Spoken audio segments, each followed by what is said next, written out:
Hey there. Tonight's story might not soothe you right away, but it will pull you in. This isn't a tale of gods on their thrones or heroes in shining armour. It's about the things that made them tremble. The beasts, the curses, the nightmares that haunted the edges of ancient Greece, and sometimes wandered straight through the middle of it. If this kind of storytelling helps you relax, feel free to like the video and subscribe, but only if it truly helps you drift off. And let me know in the comments where you're listening from and what time it is. There's something oddly comforting about knowing who else is wandering through mythology at this hour. So dim the lights, pull the blankets closer, and let us begin with the most terrifying monsters in Greek mythology. Settle in now. Let the day dissolve into dusk. The flickering shadows on your walls are just that, shadows, and that low rumble in the distance, merely the wind, not the stirring of something ancient, certainly not the writhing tail of a creature vast enough to block out the stars. But if you were an ancient Greek, oh, you'd be less certain. Because in their world, beneath the orderly surface of Olympus and polished marble columns, there was always something seething, something beneath, something monstrous.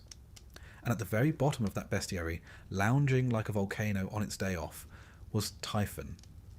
Typhon, or Typhoeus, if you prefer his more dramatic stage name, was no minor menace.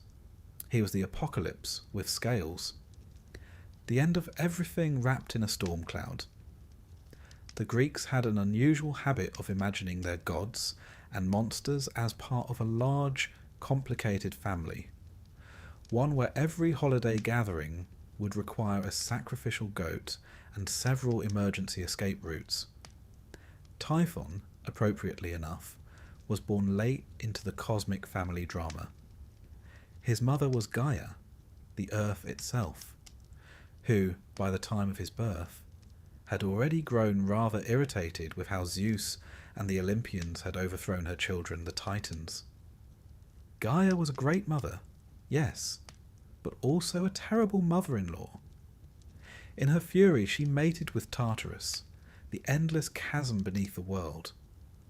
Not exactly a romantic partner, but then, love stories in Greek mythology do often begin in a pit. The result of this liaison was Typhon, a creature so vast, so unspeakably terrifying, that even the Olympians reportedly fled at the sight of him.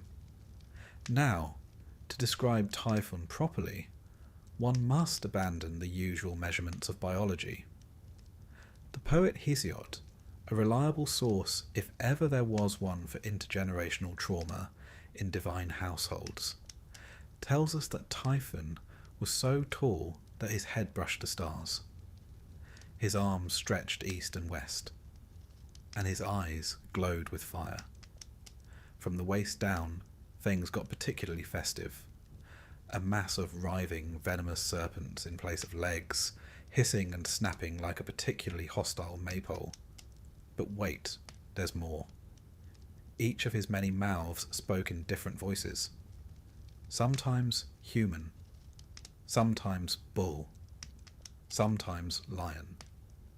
And at times, the cacophony of it all would erupt into the sound of thunder, the roar of a volcano, or the shriek of a gale-force wind. In short, he was the entire weather forecast in one very bad mood. Now, Zeus, ever the confident patriarch, had already dealt with the Titans. He'd cast Cronus and his kind into Tartarus, and established a shiny new world order atop Mount Olympus, complete with thunderbolts, cloud palaces, and ambrosia brunches. Then Typhon rose. One can imagine the Olympians, halfway through a celebratory feast, looking up to see a sky-darkening silhouette approaching, and realizing that perhaps they'd celebrated a bit prematurely.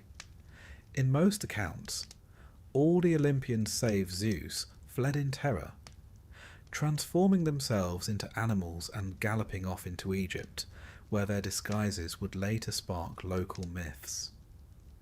This, dear listener, is why you'll sometimes find Greek gods suspiciously resembling Egyptian ones. A kind of divine witness protection program, really. Zeus, to his credit, did not flee, at least not immediately. He met Typhon in battle. Lightning clashed against storm. The skies tore open, mountains shook. Poets, one imagines, reached for their scrolls. But here's the twist. Typhon won the first round. Yes, the king of the gods himself was overwhelmed. Typhon tore the sinews from Zeus's hands and feet, quite literally de-limbing the ruler of Olympus, and imprisoned him in a cave. There, Zeus was guarded by the she-dragon Delphine, who no doubt thought this arrangement perfectly fair. It was only with the help of Hermes and Pan, yes, Pan, the musical goat man who apparently moonlighted as a rescue operative, that Zeus was freed. And once he had his tendons back, thank you Hermes, he regrouped. The final confrontation occurred on Mount Etna, in Sicily, where Zeus unleashed the full fury of his thunderbolts. Typhon fell at last, buried beneath the mountain, where his writhing fury still causes eruptions and earthquakes to this day. So if you ever visit Sicily and the ground trembles underfoot, don't worry, it's just Typhon rolling over in his sleep. All this fire and fury wasn't just a bit of mythological spectacle. The Greeks weren't merely spinning tales to keep children from misbehaving at bedtime, though one imagines it was extremely effective. Typhon served a deeper purpose. He represented chaos, raw, unrelenting, natural chaos. The Greeks were intimately familiar with earthquakes, volcanoes, storms, and all the unsettling little reminders that nature doesn't particularly care about dinner plans. Where modern minds might think of tectonic plates or volcanic pressure, the ancients imagined Typhon. It was a kind of poetry, and, quite frankly, more fun to envision than sedimentary subduction zones. And Typhon was not alone.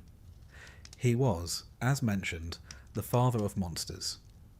With Echidna, half serpent, half something else entirely, he spawned a gallery of horrors. Let's take a brief inventory, shall we? Cerberus, the three-headed dog who guarded the underworld. The Chimera, a fire-breathing fusion of lion, goat, and serpent. The Hydra, with its regrowing heads and poisonous breath. The Sphinx, whose riddles caused more than existential dread. The Nemean lion, whose golden hide couldn't be pierced by mortal weapons. And many others, who we'll meet again as our story unfolds.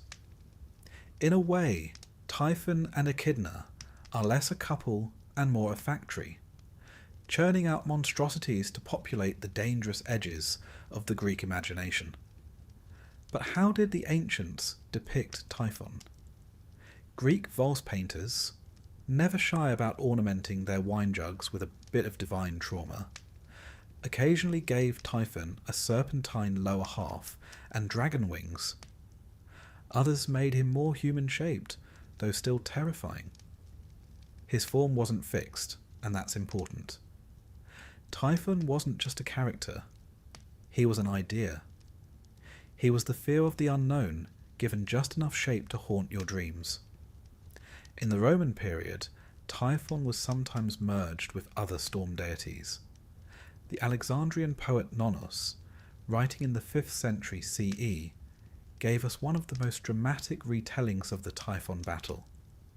A cosmic symphony of chaos and fury. Not exactly a lullaby, but splendid for dramatic readings. Interestingly, the Egyptians, never ones to miss a good mythic crossover, absorbed some of these ideas into their own cosmologies. The Greeks in Egypt, particularly in Alexandria, sometimes equated Typhon with the god Set, another chaotic desert dweller with a penchant for causing trouble. Cultural diffusion, ancient style. And what became of Typhon? Though technically dead, or rather buried, Typhon never truly left the stage. The volcanoes of southern Italy, particularly Mount Etna, were thought to house his furious breath. When lava poured from the mountain's flanks, it was Typhon's wrath escaping in molten form. In literature and later mythology, Typhon became shorthand for unstoppable destruction. A cosmic final boss. A being whose defeat marked the establishment of order. The victory of Zeus, not just as a powerful god, but as the upholder of structure over chaos.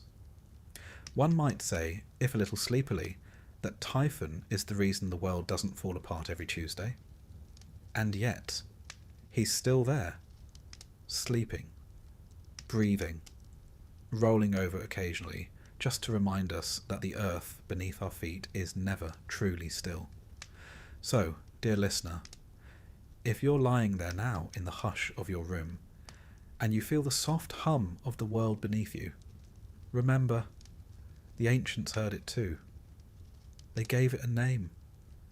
They gave it serpents for legs and fire for breath. They made it mighty.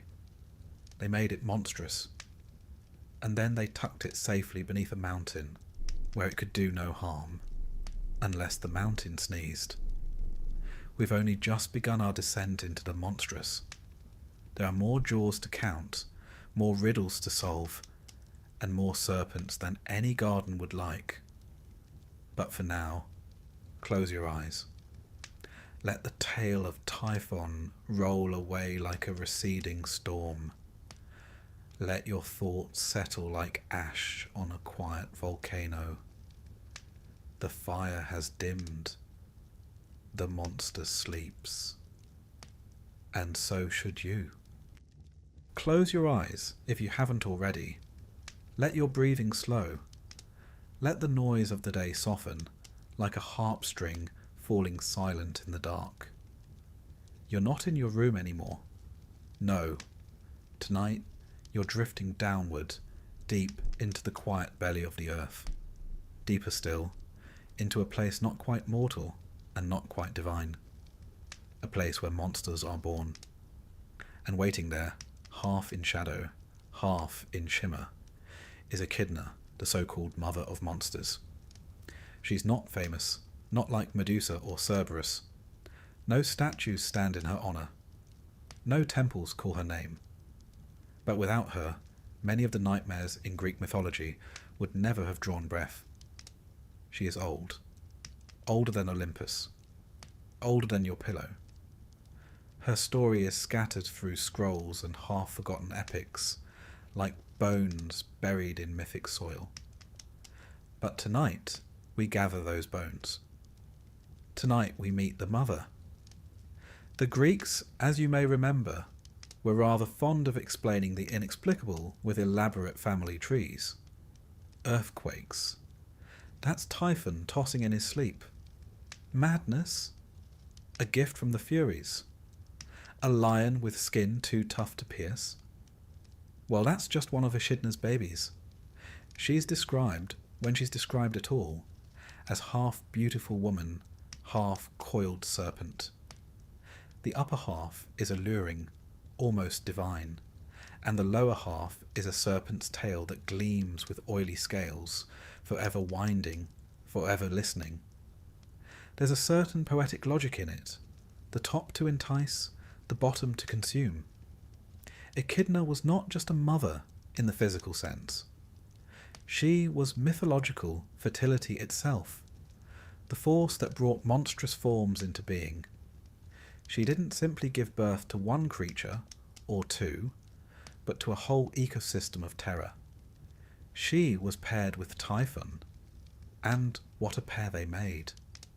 Between the two of them, they birthed virtually every beast that ever gave a Greek hero heartburn. You already know some of their offspring. Cerberus, the three-headed hound who guarded the gates of the underworld like a bouncer at the most exclusive club no one wants to enter. The Hydra, who added heads faster than you could chop them off. The Chimera, a fire-breathing hybrid so confused it probably needed a map just to walk. The Sphinx, the Nemean lion, Orthrus, the Caucasian eagle that pecked at Prometheus's liver day after day, all hers. Quite the maternity ward, really. But who was Echidna? And why did the Greeks imagine such a being? The answer, as always, lies in fear and fertility. In the ancient world, the wilderness was not a place for leisure hikes and panoramic selfies. It was dangerous, unknown, and crawling with things that hissed. Forests had bandits. Mountains had storms. Caves had gods or monsters, or the gods of monsters. And beneath it all, there was a powerful belief that nature, wild nature, gave birth to the things that frightened you. Echidna was the personification of that belief. She was the wild-made womb, the fertile chaos that lay just beyond the edges of the city-state. Not evil exactly, but untamed. She wasn't meant to be worshipped so much as respected, like the growl in the underbrush or the gleam in a predator's eye. Her name, Echidna, has uncertain roots. It's possibly related to the word for viper, or perhaps it comes from even older languages, predating the Greeks entirely. She may be older than even the stories we use to explain her.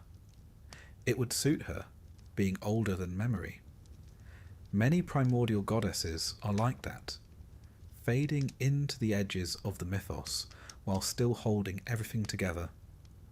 Echidna doesn't take centre stage in many myths. She's rarely the villain. She's never the hero.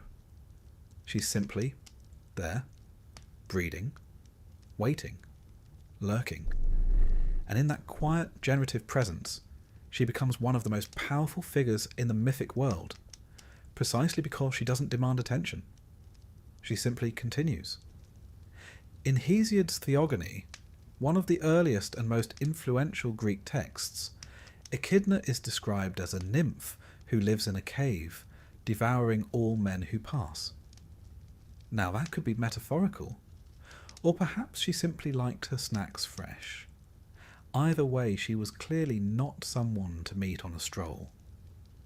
According to Hesiod, she was immortal and ageless, which is rather unfair for a mother of so many. But then Greek immortality never did come with stretch marks. She lived in a hidden cave, far from the gods and men, tucked away near Arima, a place whose location even the Greeks weren't too sure about. Some said it was in Cilicia, in southern Anatolia. Others pointed to deep beneath the earth. Some, quietly, just avoided the subject. And yet, despite her shadowy role, her presence is felt in nearly every heroic tale. Think of the great monster slayers of myth: Heracles, Bellerophon, Perseus, Odysseus. Nearly all of them faced one of Echidna's offspring. Each heroic deed, each monster conquered, was an echo of her legacy. She is the challenge behind the story, the breath behind the beast. There's something maternal in that too. You see, in ancient Greek society, women were often confined to the home, invisible in the public record, but absolutely central to the survival of the family and the continuity of culture. Echidna mirrors this role, silent in the myths, but essential to their progression. The mother whose children define the trials of men. Some later authors gave her a bit more narrative flesh. In the Roman tradition, she sometimes partners not with Typhon, but with Tartarus himself. A being, or a place, depending on how poetic you're feeling. Some even claimed she gave birth to a line of mortal monsters. kings and queens who ruled in far-off barbaric lands. In this version, her blood seeped into the earth and bore empires, which, in its own way, might be the most frightening legacy of all. In art, Echidna appears only rarely. The Greeks, bless them, preferred to depict her children. Flashier, more dramatic, and easier to fit onto pottery. But when she does appear, she's unmistakable. A woman from the waist up, beautiful and often bare, with the lower body of a serpent coiling into the gloom.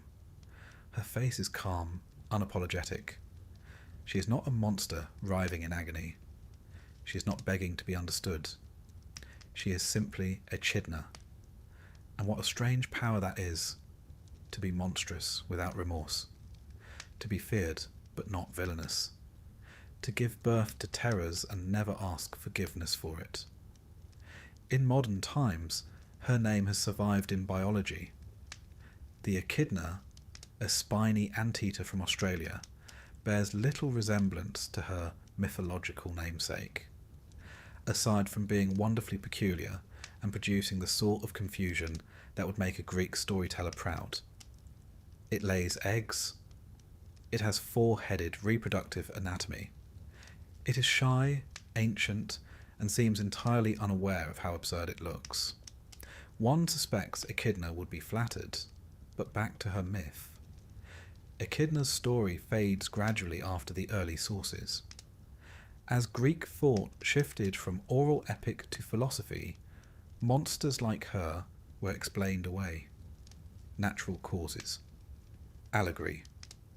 The torchlight of logic was being turned toward the dark corners of myth, and many of those shadows scattered, but not all. In the Renaissance, and even in modern fantasy literature, the trope of the mother of monsters lives on. You'll find her echoes in Tolkien's Ungoliant, in Lovecraft's Shub-Niggurath, in video games and novels, and the minds of anyone who's ever wondered, but where did the first monster come from? It always comes back to Echidna, because even now, when the world is mapped and measured, and most of the dragons have been replaced by tax forms, we still feel that tug at the edges. That sense that something wild, something ancient, still breeds beneath the surface. The Greeks gave that feeling a name. They gave it a shape. They gave it a mother. And so, as you lie there tonight, drifting just on the edge of sleep, know that you are not alone. The cave still waits.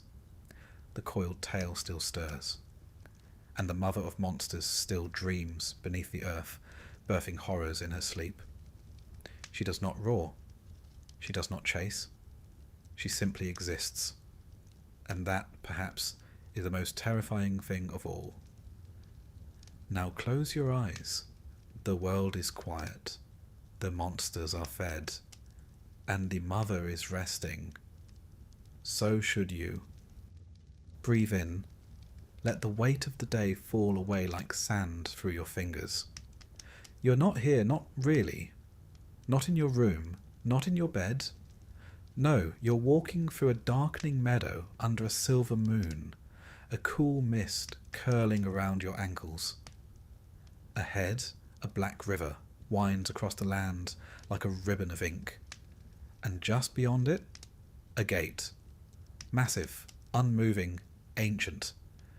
And beside it, the soft growl of something that does not sleep. You have come to the edge of the world, or at least the edge of the world as the Greeks imagined it. This is the entrance to the underworld, and the creature standing guard has 3 heads, each hungering for the soul of a trespasser. Meet Cerberus, the Hound of Hades. Now let's set aside modern expectations. Cerberus is not evil. He is not a villain. He doesn't chase heroes through city streets or bark in nightmarish alleyways. No, he is far more dignified than that. He has a job, a role, a purpose. He is the guardian, the doorman, the final obstacle. And he's very, very good at it. Cerberus, sometimes spelled Kerberos, if you're in the mood for older spellings, was the child of Echidna and Typhon, a sibling to the Chimera, the Hydra, and other such charming playmates. But Cerberus was special. He wasn't designed to terrorize mortals or rampage through the countryside. He was created to keep the dead in, and the living out. His appearance varies, depending on which ancient source you're reading or which pot you're peering into. But the basics are consistent. Cerberus has 3 heads, though some ancient authors claim as many as 50 or even 100. He has a mane of snakes, eyes like lanterns, and sometimes, depending on the poet's mood, a serpent for a tail. He's like a canine jigsaw puzzle made from nightmares, stitched together with divine purpose. But let's focus on the 3 heads. Why 3? Well, scholars and sleepy philosophers have debated this for centuries. Some say the 3 heads represent the past, present, and future, which would be terribly poetic for a dog. Others suggest they symbolize birth, youth, and old age, our body, soul, and spirit. Or perhaps the ancient Greeks simply thought 3 heads were more terrifying than 1 and left it at that. Now imagine it. A creature with triple the teeth, triple the growls, triple the stare, and yet not malicious, not unkind, simply resolute. You see, the Greeks didn't fear death the way we sometimes do, not as an ending, but as a passage. What they feared more than death was imbalance, disturbance, the wrong soul in the wrong place. Cerberus ensured order. No soul escaped the underworld. No living foot stepped too far. He was, in essence, the boundary. You may be wondering, what was it like, this underworld? It was not fire and brimstone. No pitchforks, no eternal torment. At least not for most. The underworld was quiet. Diamond Soys shadowed. A place of memory more than suffering. It had regions, of course. The blessed went to the Elysian fields, green and gold with eternal ease. The punished were sent to Tartarus, where monsters and titans writhed, and the rest simply wandered. Shades among shades. Cerberus guarded them all. But as with all good monsters, he did occasionally face opposition.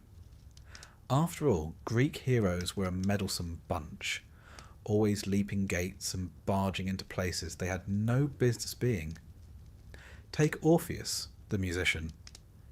He played his lyre so beautifully that even stones were said to weep. When his wife Eurydice died, Orpheus descended into the underworld to fetch her back. He didn't fight Cerberus, he played for him. And the hound, overcome by the mournful melody, lay down his head and wept, or perhaps simply dozed. Either way, Orpheus passed. Then there was Heracles, or Hercules, as the Romans later called him, who was tasked with bringing Cerberus to the surface as one of his 12 labours. Not defeating him, mind you, just removing him temporarily from his post. Heracles, strong and stubborn as ever, wrestled the beast with nothing but his arms. No weapons, no tricks. He subdued Cerberus and dragged him into daylight, where the hound, unaccustomed to such brightness, blinked and howled in dismay. But Heracles was no villain. Once his labour was complete, he returned Cerberus unharmed to his post. Even heroes, it seems, understood the importance of boundaries. And then there's Psyche, a mortal woman who, through a series of divine misadventures involving jealous goddesses and impossible tasks, found herself journeying through the underworld as well. To pass Cerberus, she brought honey cakes, sweet bribes for a beast who, despite his job, still enjoyed a treat or two. Some say she tossed them one by one, each to a separate mouth. A very polite offering, really. These stories tell us something about Cerberus. He is not defeated by force, not truly. He is overcome by gentleness, by cleverness, by compassion. A lullaby, a cake, a fair challenge?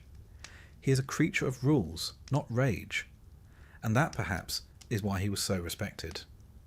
Even Hades, god of the underworld, had a sort of fondness for him. In many depictions, Cerberus is shown sitting at his feet like a loyal companion, not chained, not whipped, just present, watching, waiting. And here we must take a brief, sleepy detour into etymology. The name Cerberus may stem from an Indo-European word meaning spotted, which means, if we're being terribly literal, Hades may have named his monstrous three-headed hellhound Spot. That's right, Spot. A joke, perhaps, from the ancient linguists.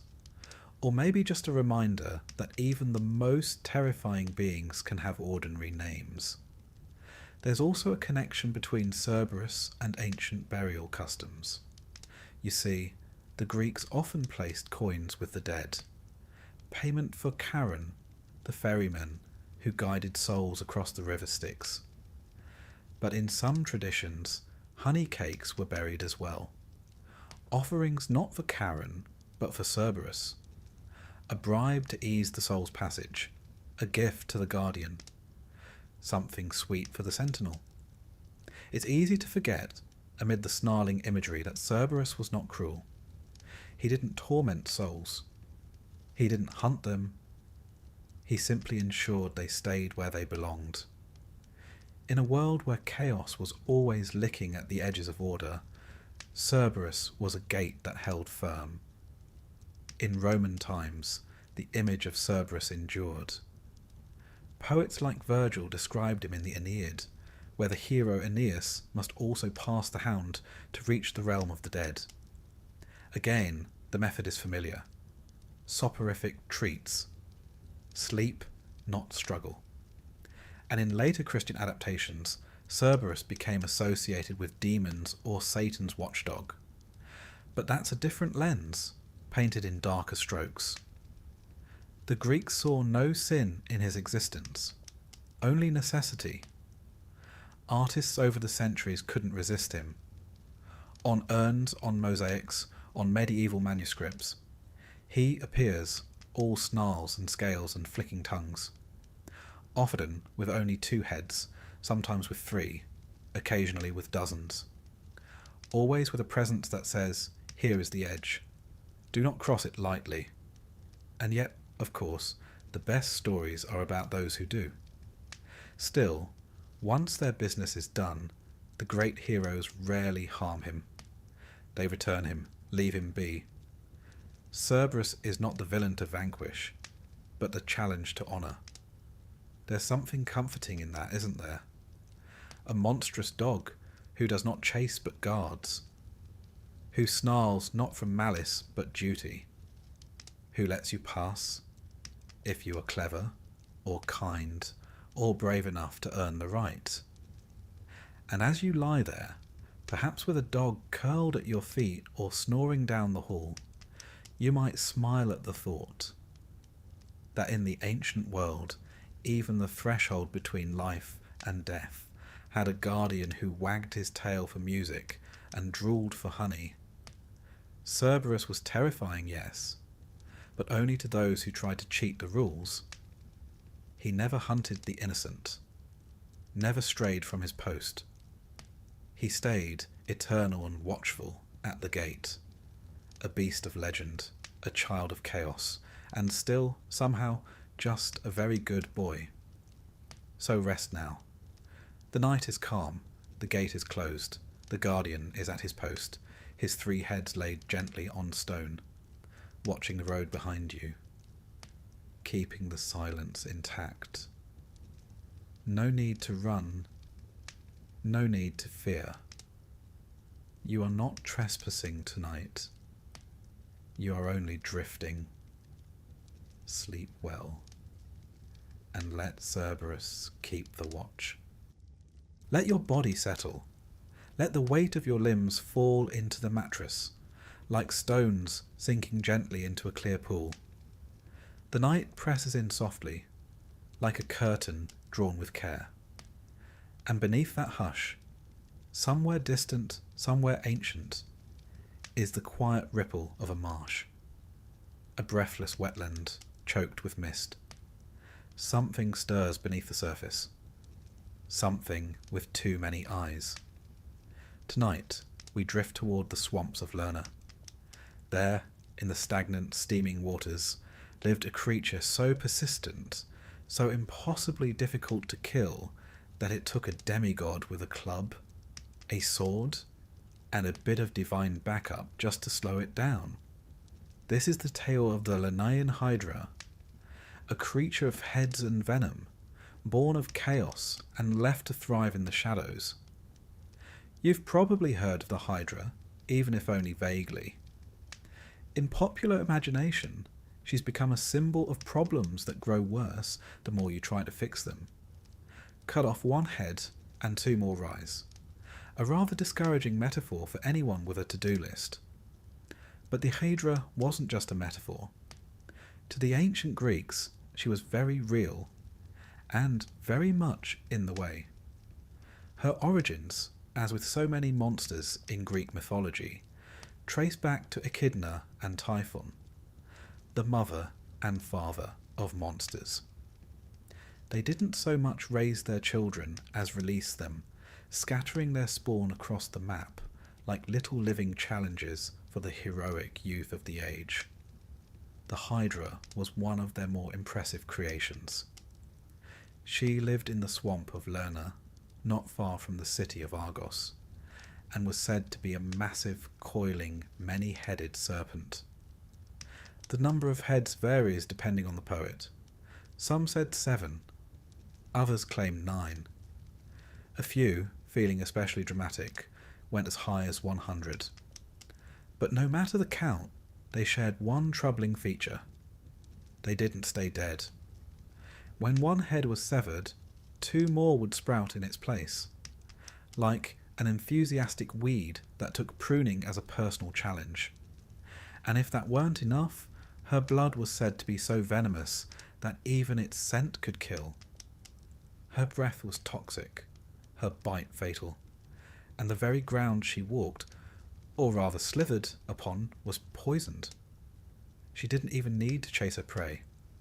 They simply wandered too close, and nature did the rest. Now, Lerna itself was already a place of mystery. In Greek thought, it was one of the gateways to the underworld, a liminal space where the veil between worlds was especially thin. The swamp, always still, always steaming, was feared for its depths and secrets. It was said that no one who entered came out unchanged, or at all. What better place, then, for a creature like the Hydra? When Heracles, known to the Romans as Hercules, was tasked with his second labour, it was not merely a matter of finding the Hydra and waving a sword. No, this was a test not just of strength, but of ingenuity. He arrived with his nephew Iolaus, who, depending on the version of the myth, was either his charioteer, his assistant, or just someone who'd made the mistake of tagging along on the wrong day. At first, Heracles did what Heracles does best. He swung his club. Heads flew, splendid cracks echoed through the marsh. But no sooner had one head fallen than 2 more pushed up from the bleeding stump, hissing with renewed fury. Imagine the frustration. One can almost hear Heracles sighing. It was going to be one of those days. The swamp around them boiled with Hydra fury. Heads darted, fangs flashed, and yet Heracles refused to retreat. Instead he adapted. With Iolaus at his side, he developed a new strategy, cauterization.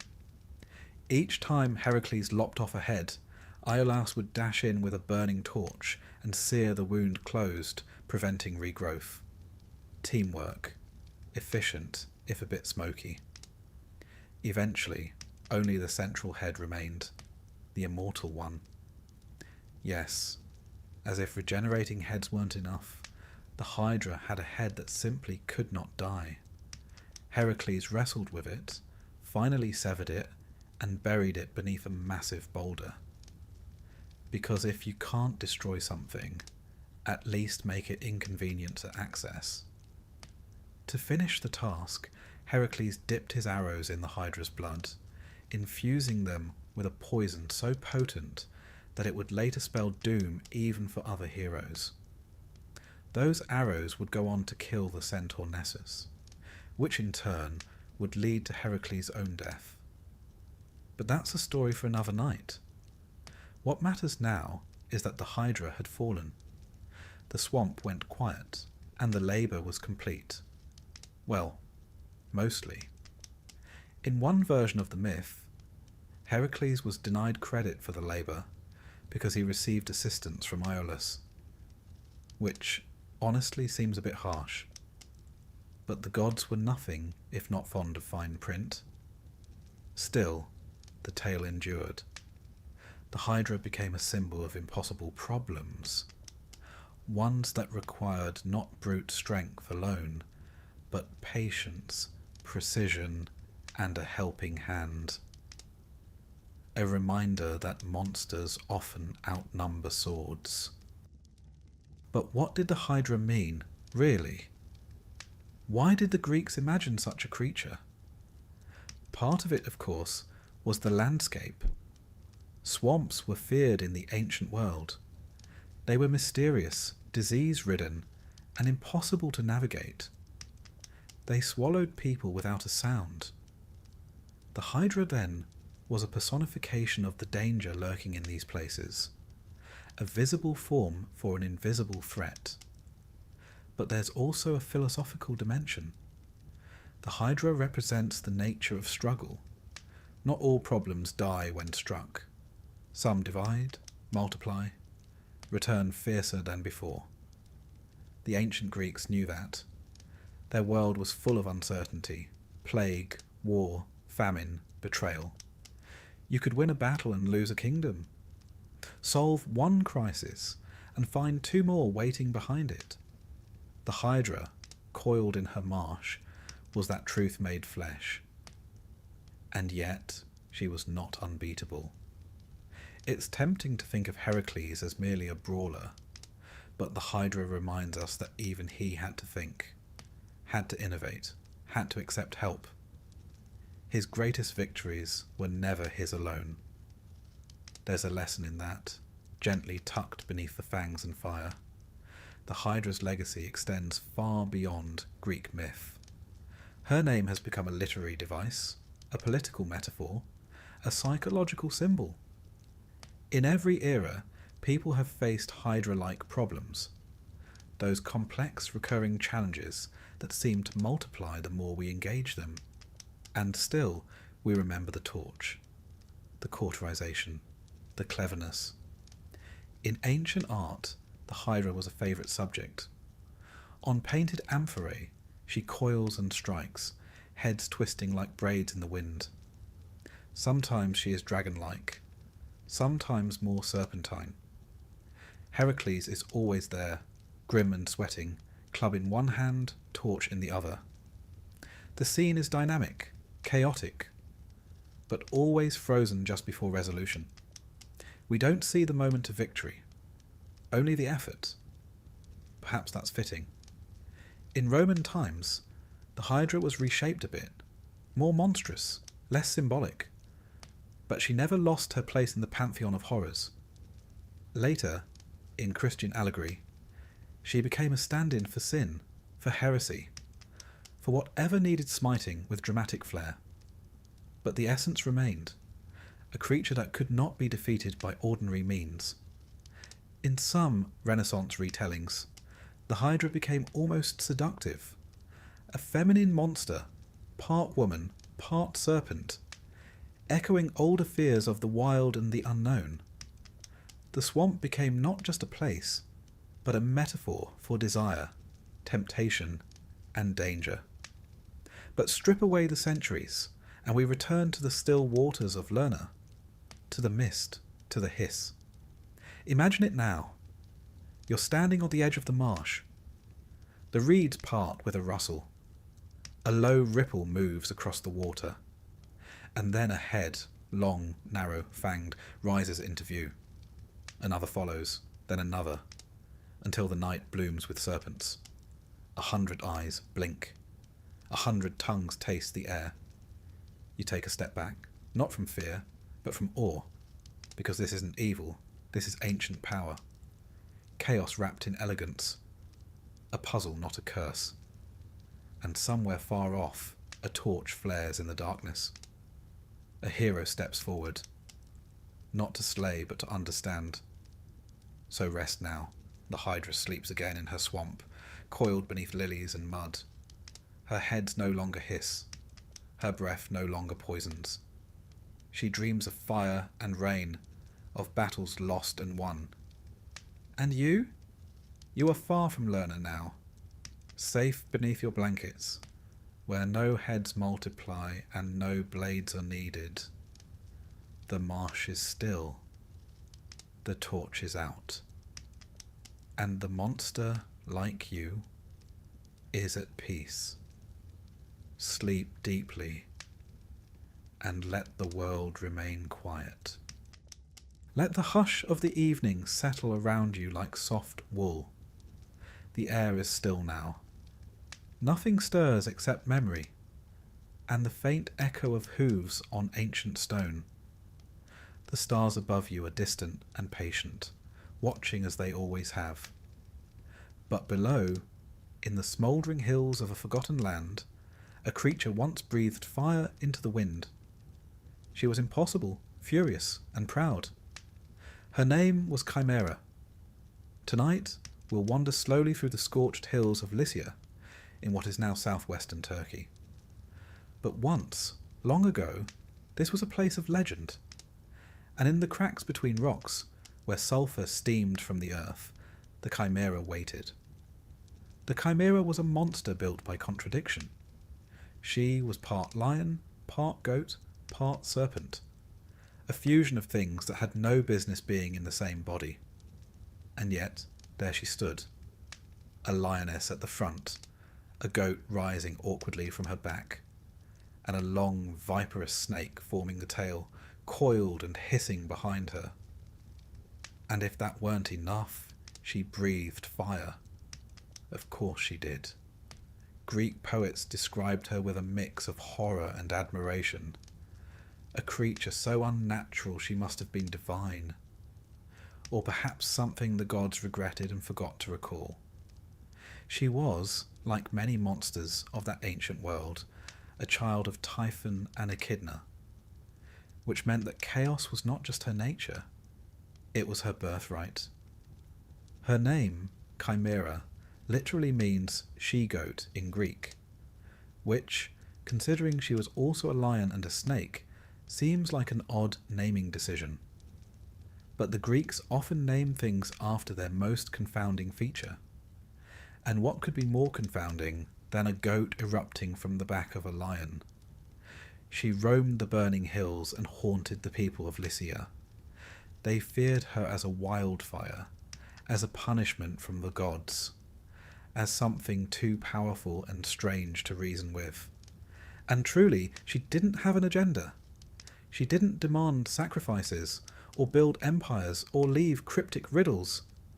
She just existed, and scorched everything around her.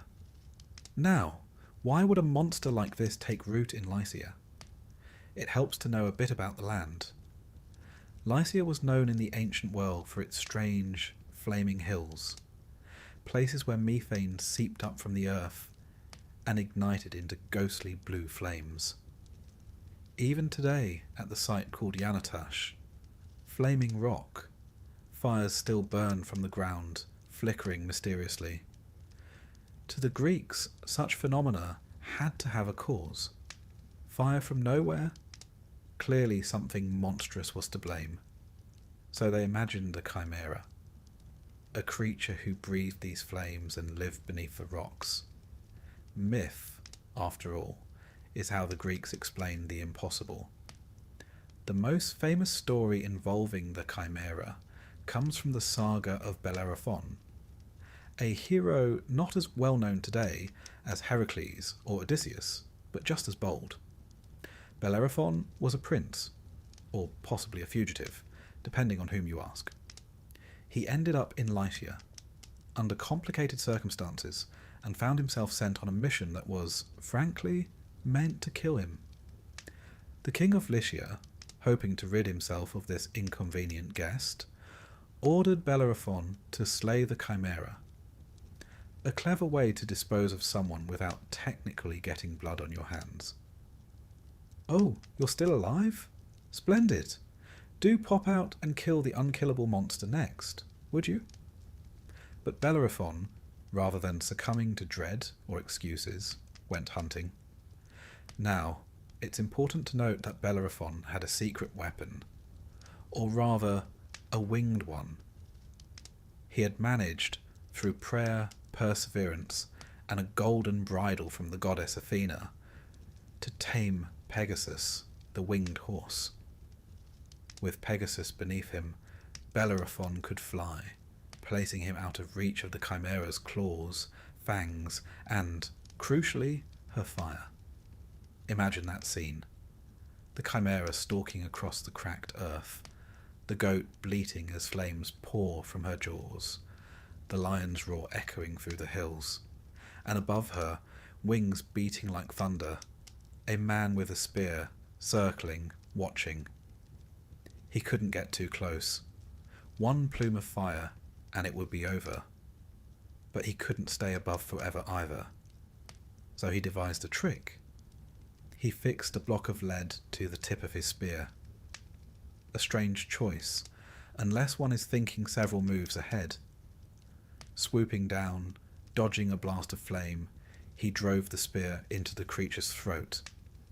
The lead, heated by her breath, melted down into her windpipe, suffocating the fire, and with it, the monster.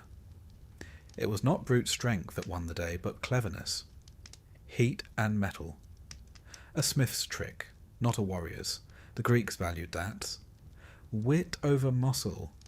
Strategy over sheer force. In their world, heroes often triumphed, not because they were the biggest, but because they were the smartest. And so, the Chimera fell. The fire quieted. The people of Lycia breathed easier. Bellerophon returned, not just as a survivor, but as a hero, though, as with many Greek heroes, his story would not end so smoothly. He grew proud, too proud, tried to fly to Olympus itself, and Pegasus, wise beast that he was, threw him before reaching the heights. But that's another tale.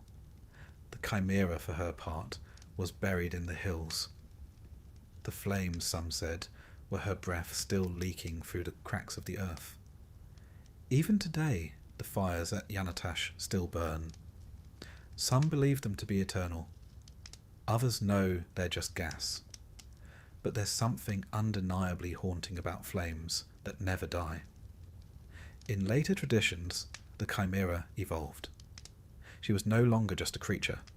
She became an idea. Chimera came to mean anything impossible, any fusion of things that should not exist together, a dream too strange to be real, a metaphor for excess. In medieval bestiaries, she was drawn with new combinations, leopard spots, dragon wings, human faces, always changing, always shifting, and in that sense, she became a reflection of our own imaginations. Chaotic, beautiful, terrifying. She also endured in art. On pottery and coinage, she appears snarling, breathing fire, claws arched. Usually with Bellerophon above her, spear drawn. The moment before victory, or the moment before something goes terribly wrong. The Greeks loved that tension, that breath between triumph and tragedy. And what of her deeper meaning? To the Greeks, monsters were rarely just monsters. They were warnings, reminders, reflections. The Chimera, with her 3 bodies and burning breath, might represent uncontrolled imagination, dreams without boundaries, or the dangers of hybrid things, neither one nor the other, but both. A symbol of the unknown, of the unnatural. Or perhaps she was just a creature of fire, given form so that people might understand the earth they stood on. That, after all, is the quiet genius of mythology. It gives shape to confusion, a face to fear, a story to stand where silence once was. And so tonight, as you lie still beneath your own roof, centuries away from the hills of Lycia, you might picture her, the lioness pacing through blackened stone, the goat's head bleating and burning, the serpent tail twitching in anticipation. She is not coming for you. She never was. She was born, she raged, she was defeated, and remembered. That's all any monster asks. Now the hills are quiet, the fires dim. Pegasus flies on. And Bellerophon, prideful and fallen, is long gone. But the chimera remains. Not as threat, not as curse, but as story. Sleep now. The wings have passed overhead. The flame is just a flicker. The beast is at rest. And so are you. Close your eyes now. Let the soft tide of silence lap gently at the edges of your thoughts. There is no hurry, no weight of waking hours. Just the breath in your chest and the drifting stories of the old world. Tonight, we do not go underground or into the swamp. We do not follow lions or serpents or beasts with too many legs. No, tonight we gaze into eyes. Not yours, not mine, but hers. And if we are not careful, we may never look away again. This is the story of the Gorgons, and of one in particular. You know her name, even if you don't remember where from. It lingers in the back of the mind, like a warning from a dream. Medusa. Say it slowly, softly. The name is already an incantation.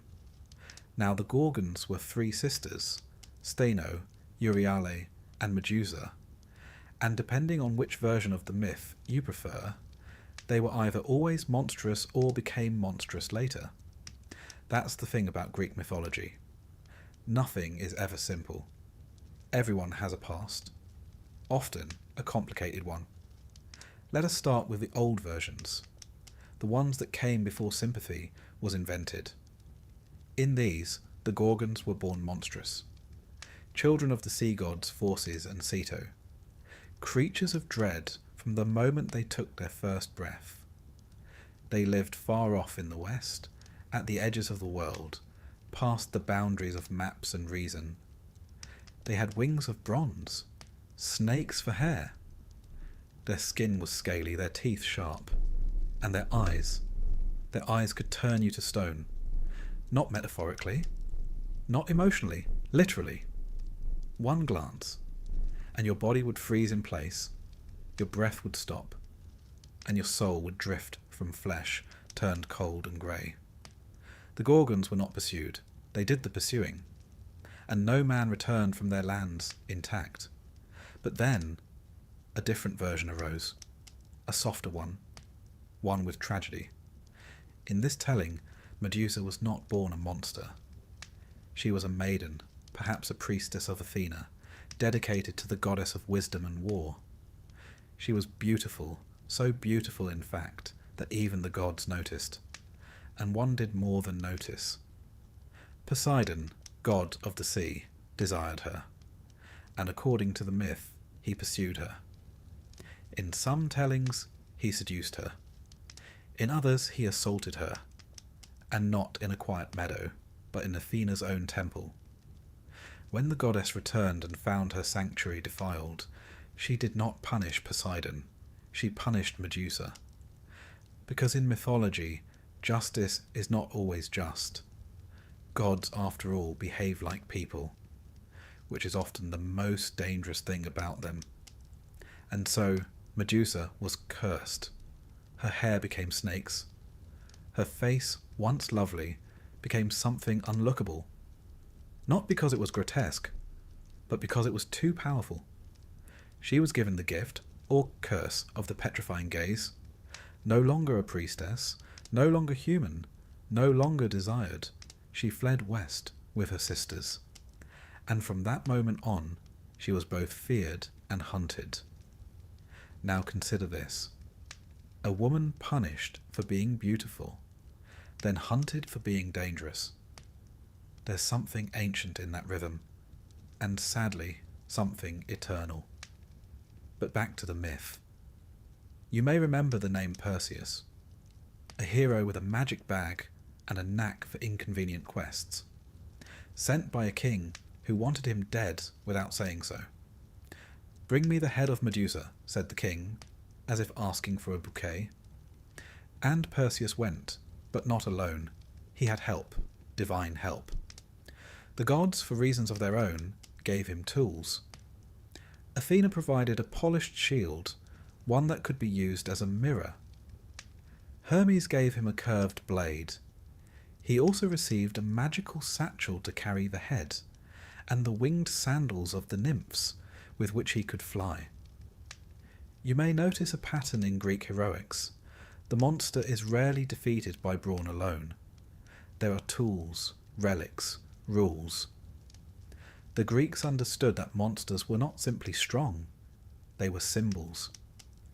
They had to be approached with reverence and cunning. Perseus flew to the edge of the world, to the land where the Gorgons slept. They slept during the day, you see. Their stone-turning eyes only worked when open. Even curses need rest. And as the Gorgons lay coiled among the rocks, Perseus crept forward, not looking directly, but through the reflection in his shield. It's a clever image, isn't it? He cannot face her directly. He must look through an image, indirect, safe, distant. One wonders how many truths in life must be seen the same way. With the curved blade, he struck, clean, fast. Medusa's head fell, eyes still open, still dangerous, and from her blood sprang two beings, Pegasus, the winged horse, and Chrysaor, a warrior with a golden sword. Life emerging from death. A symbol of beauty and violence, fused. Perseus placed the head in his satchel. It would remain a weapon. Even severed, Medusa's gaze could petrify.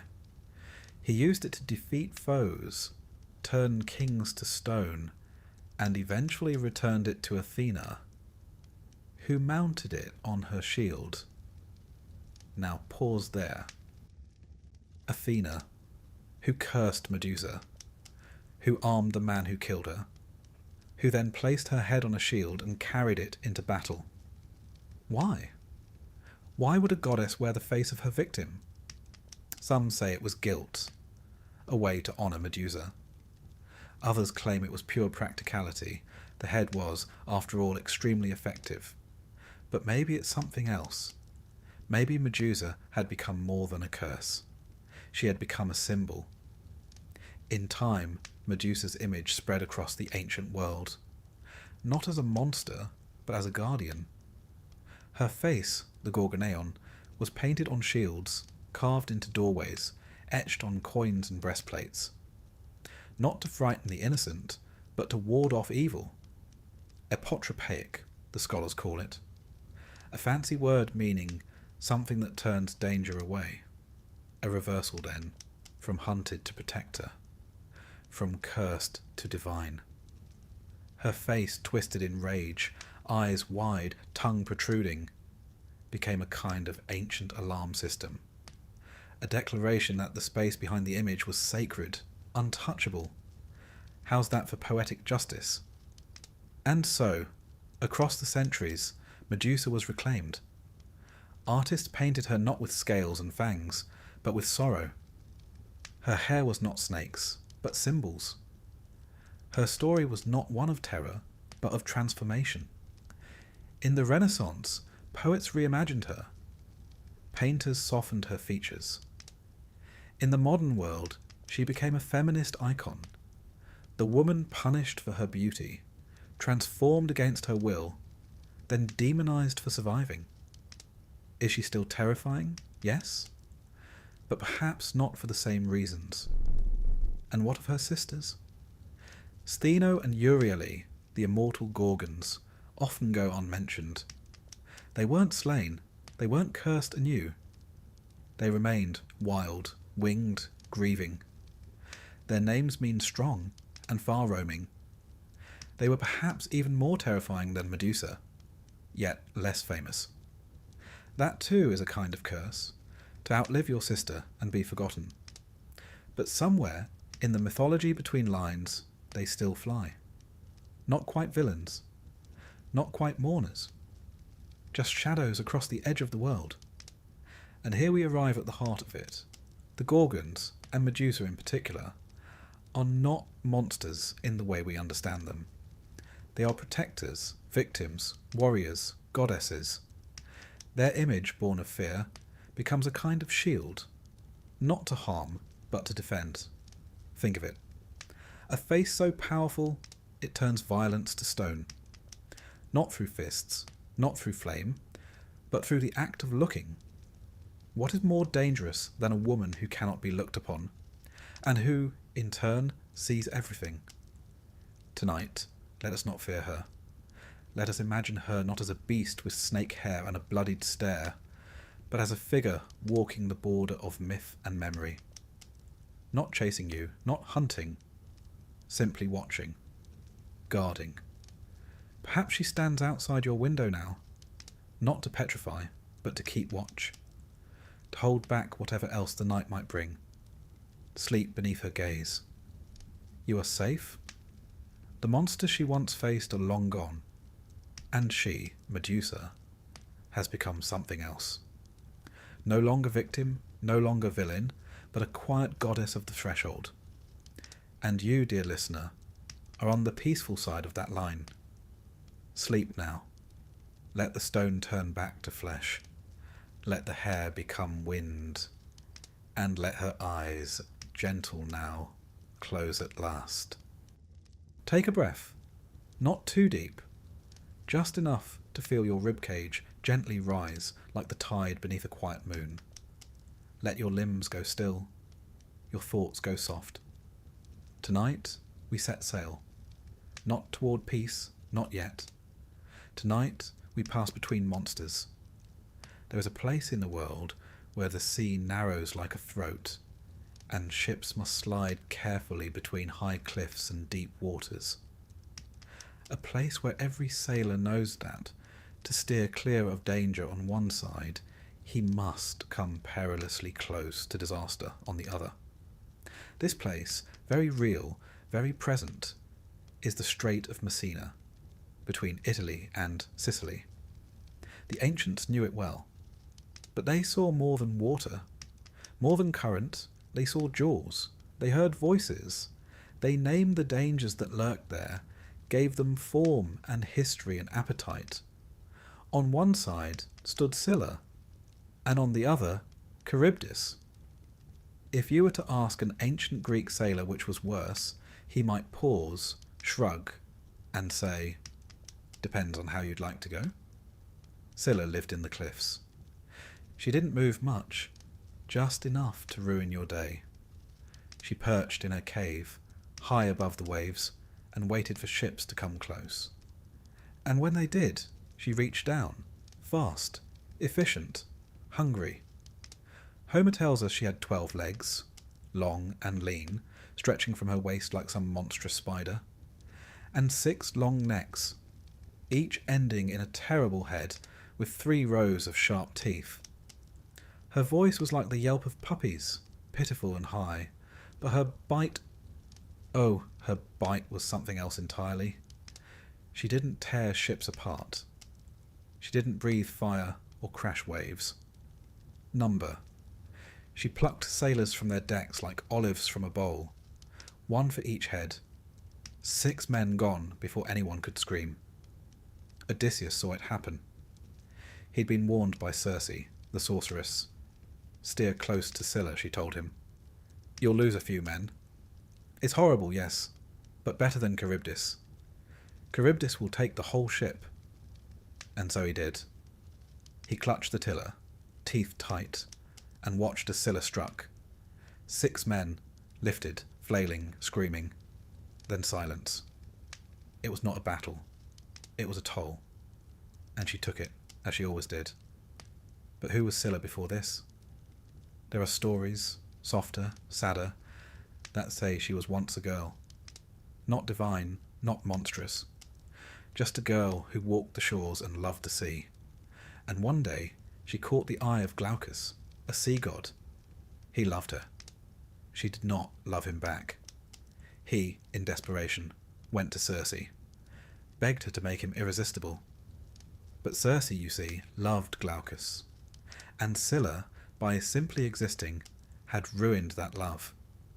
So Circe did what goddesses so often do in myth. She punished the woman. She poisoned the spring where Scylla bathed.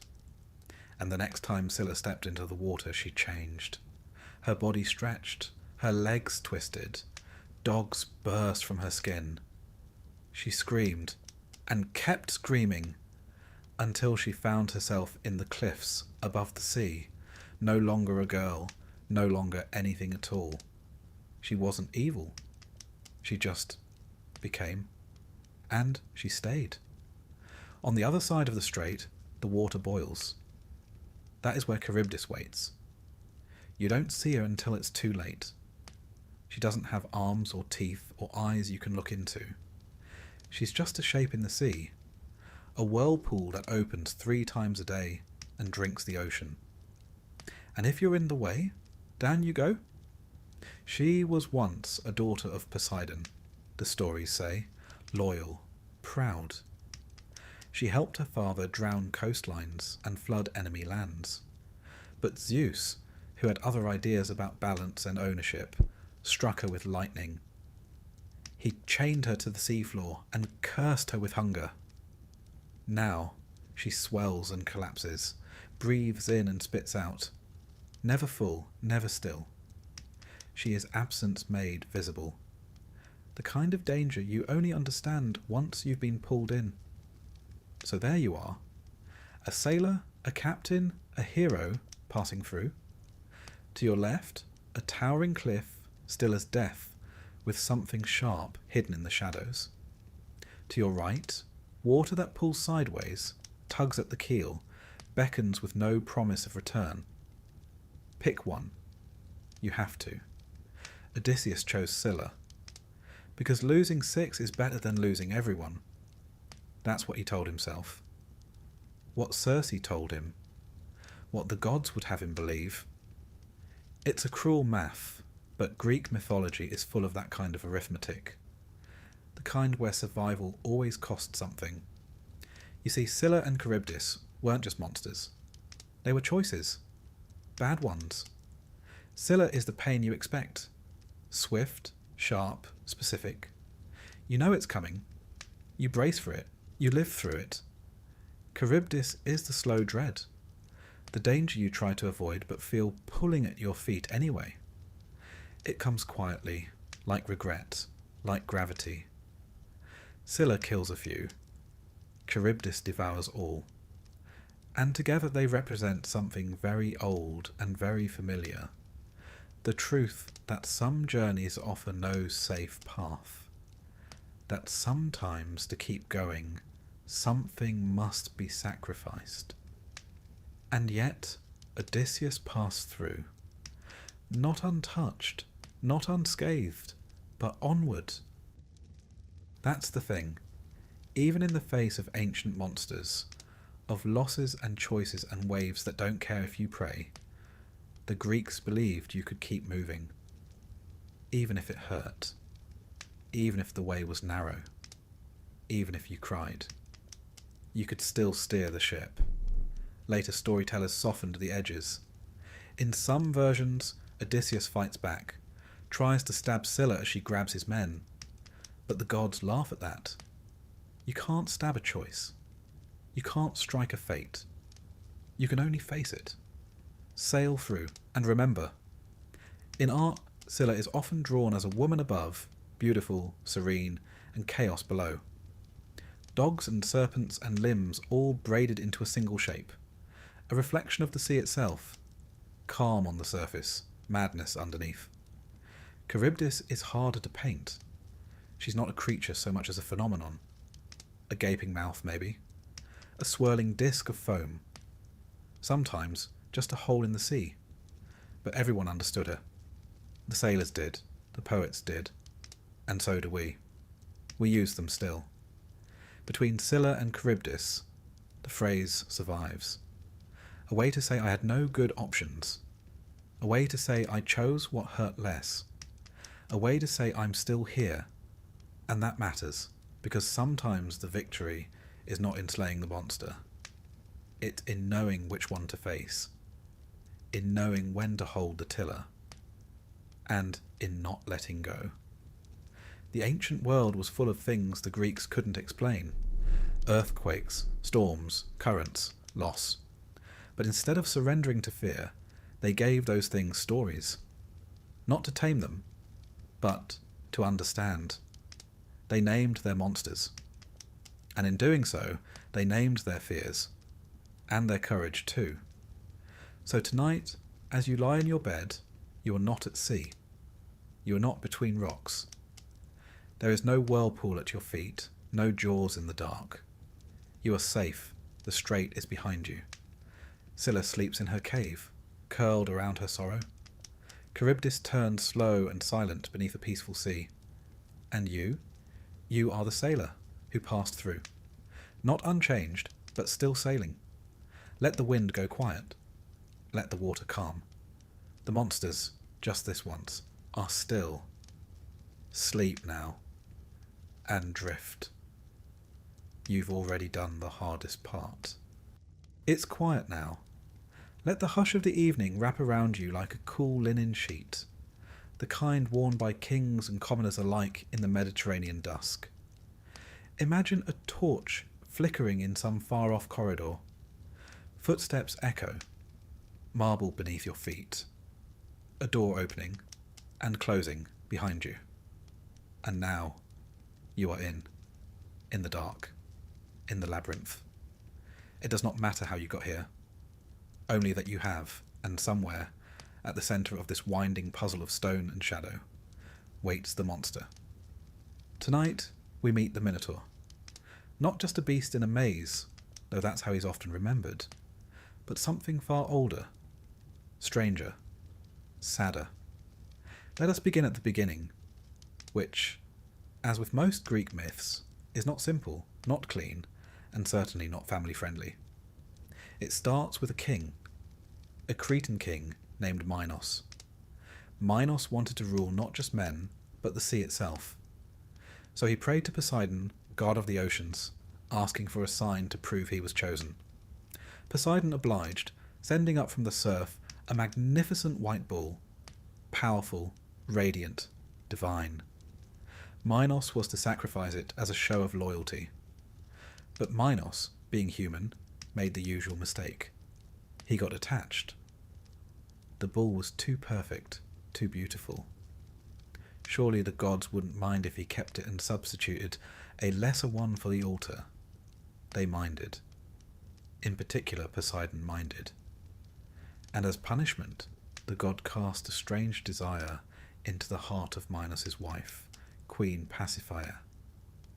She was struck with a longing, not for a man, not even for a god, but for the very bull her husband had refused to sacrifice. What followed was, depending on your level of poetic tolerance, either grotesque or tragically divine. The queen sought help from Daedalus, the great inventor, and Daedalus, as artists often do, obeyed the brief without judgment. He built her a wooden cow, hollow and lifelike, in which she could climb and, well, deceive the bull. And from that strange union came a child with the body of a man and the head of a bull, the Minotaur. He was unnamed at birth. The name we use, Minotaur, simply means bull of Minos, as if he were a possession, a problem to be solved. And in many ways, that's exactly what he became. The boy, if one can call him that, could not be raised among people. He grew quickly, grew strong, grew wild. Minos, horrified and shamed, again turned to Daedalus. And Daedalus built the labyrinth, a palace of corridors, a maze so complex that even the architect could barely escape it. A structure where left and right became meaningless, where forward became back, where one might walk forever and never see the same wall twice. In the centre, they placed the Minotaur, to live, or at least to exist.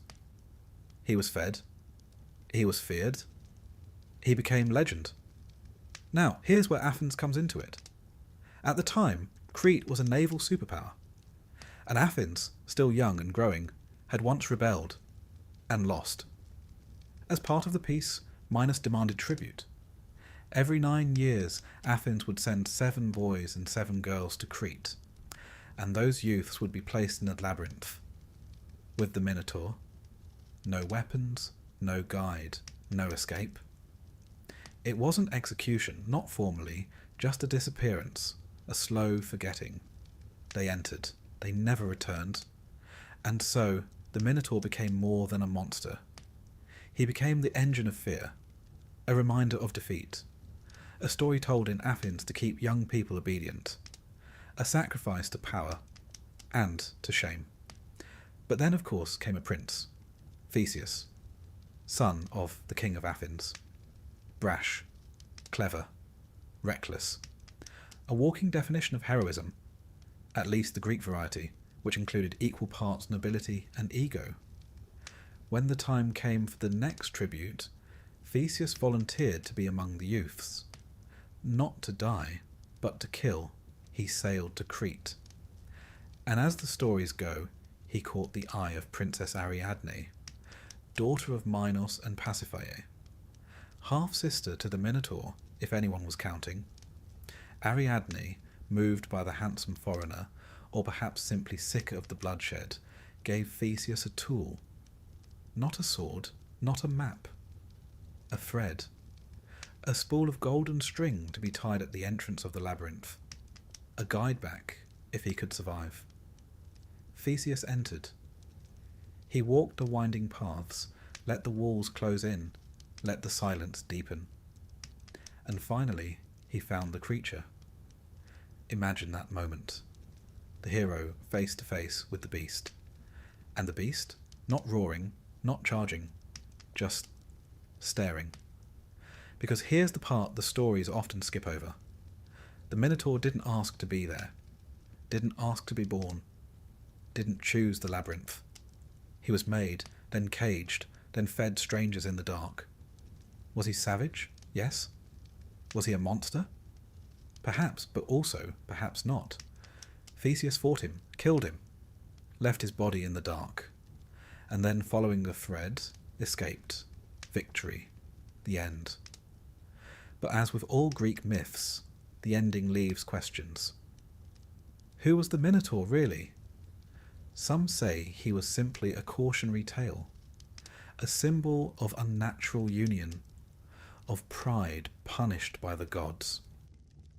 Others see him as something deeper, the unwanted child, the castaway, the embodiment of shame buried at the heart of power. In historical terms, there may have been something more. Archaeologists studying the ruins of Knossos, the grand palace of ancient Crete, have found vast, complex layouts, rooms upon rooms, corridors with no straight line. Some believe this was the labyrinth, not a trap, but a court. Not a prison, but a palace so complex that visitors felt lost. The bull too mattered in Minoan culture. Bull leaping was a sacred sport. The animal was revered, not feared. Its horns appear in art, on altars, in frescoes. So perhaps the story of the Minotaur is a Greek reinterpretation, or misinterpretation, of a foreign custom. The Athenians, after all, loved a good narrative, especially one where they, the clever city of democracy and reason, triumphed over the strange islanders with their bulls and their rituals. It is history retold by victors, dressed in myth. But whatever the truth, the story has endured. The image remains. A beast in a maze. And the maze? Oh, the maze is the most important part. Because it's not just a building. It's a metaphor. The labyrinth is the mind. The past. The trap of guilt. The structure we build to contain what we don't want to face. And the Minotaur. He's what we've placed at the centre. A fear. A memory. A mistake. Something we would rather forget. And so we wall it in. But it never goes away. It waits. Walk far enough into yourself, and you'll find it. And then, if you're very lucky, or very brave, or very foolish, you'll find the thread, and come out again. Theseus did. He left the labyrinth, but not without cost. He abandoned Ariadne on an island. Reasons vary. Some say he was ungrateful. Others say Dionysus claimed her. But the result was the same, betrayal. He returned home. Forgot to change the sails from black to white, as he'd promised. His father, watching the ship from the cliffs of Athens, saw the dark sails and believed his son dead. In grief, he threw himself into the sea, and so the Aegean was named. Even victory in Greek myth comes with mourning. The Minotaur is dead, the labyrinth is empty. But somehow the story still echoes. We still build mazes. We still lock things away. And deep inside, the part of us that once heard the story as a child, that part still walks the halls, wondering what waits around the corner. So let's leave the torchlight behind. Let the corridors fall silent. The thread has been followed. The monster has been faced. You are no longer in the dark. You are no longer in the maze. You are back here, where it is warm and still, where the Minotaur cannot find you, where the walls are no longer closing in, where sleep is waiting, gentle and slow. And whatever monster you face, it is not tonight. Let the labyrinth vanish. Let the hooves fall silent and rest. You've already walked far enough. It is night again, the kind of night where the wind hushes the trees into stillness, and the moon casts pale silver through the window like a watchful eye. You are still, and all is quiet. But long ago, in the world of myth, the wind was not always so gentle. There were times when it came shrieking across the sea, tearing sails from masts, snatching food from tables, stealing men from the decks of ships, and sometimes from the very skies. And if you were ancient Greek, and you heard that wind howling through the cliffs, you didn't just call it a storm. You might have whispered harpies. Or, if your conscience was not clean, if you'd wronged the gods or shed innocent blood, you might fear something worse, the Furies. Tonight, we drift into their stories, into winged warnings and shrieking skies, into judgment that flies, and punishment that never sleeps. We begin with the Harpies. Their name comes from the Greek harpazo, meaning to snatch, which is exactly what they do. Snatch, take, steal. They were not always evil, not precisely.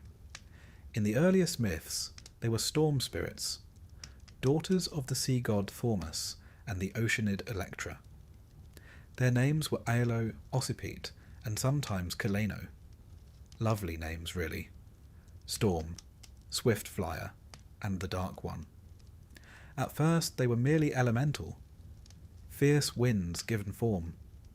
They raced through the air, screeching across the sea like a bad omen. Sometimes they helped carry souls. Sometimes they stole objects from the hands of mortals. They were fast, unpredictable, and always hungry.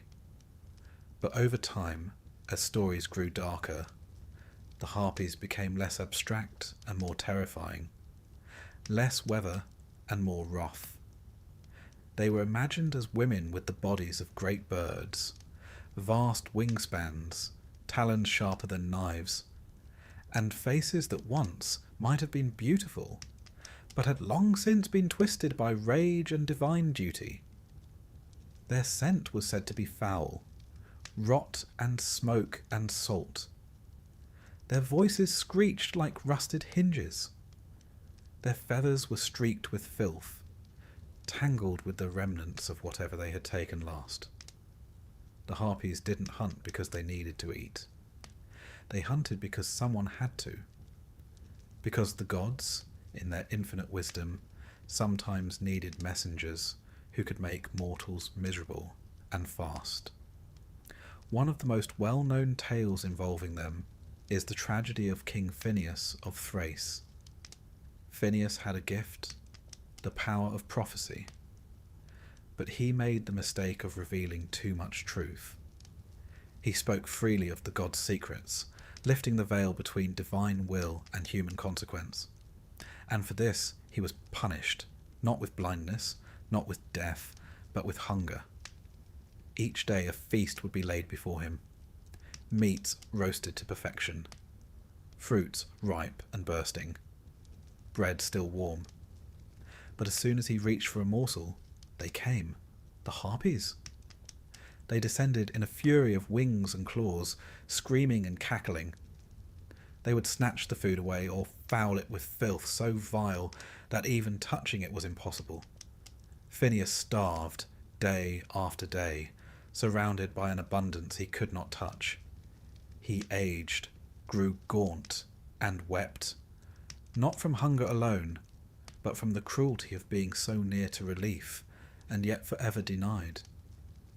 Eventually help arrived, in the form of the Argonauts, those bold sailors on their quest for the Golden Fleece.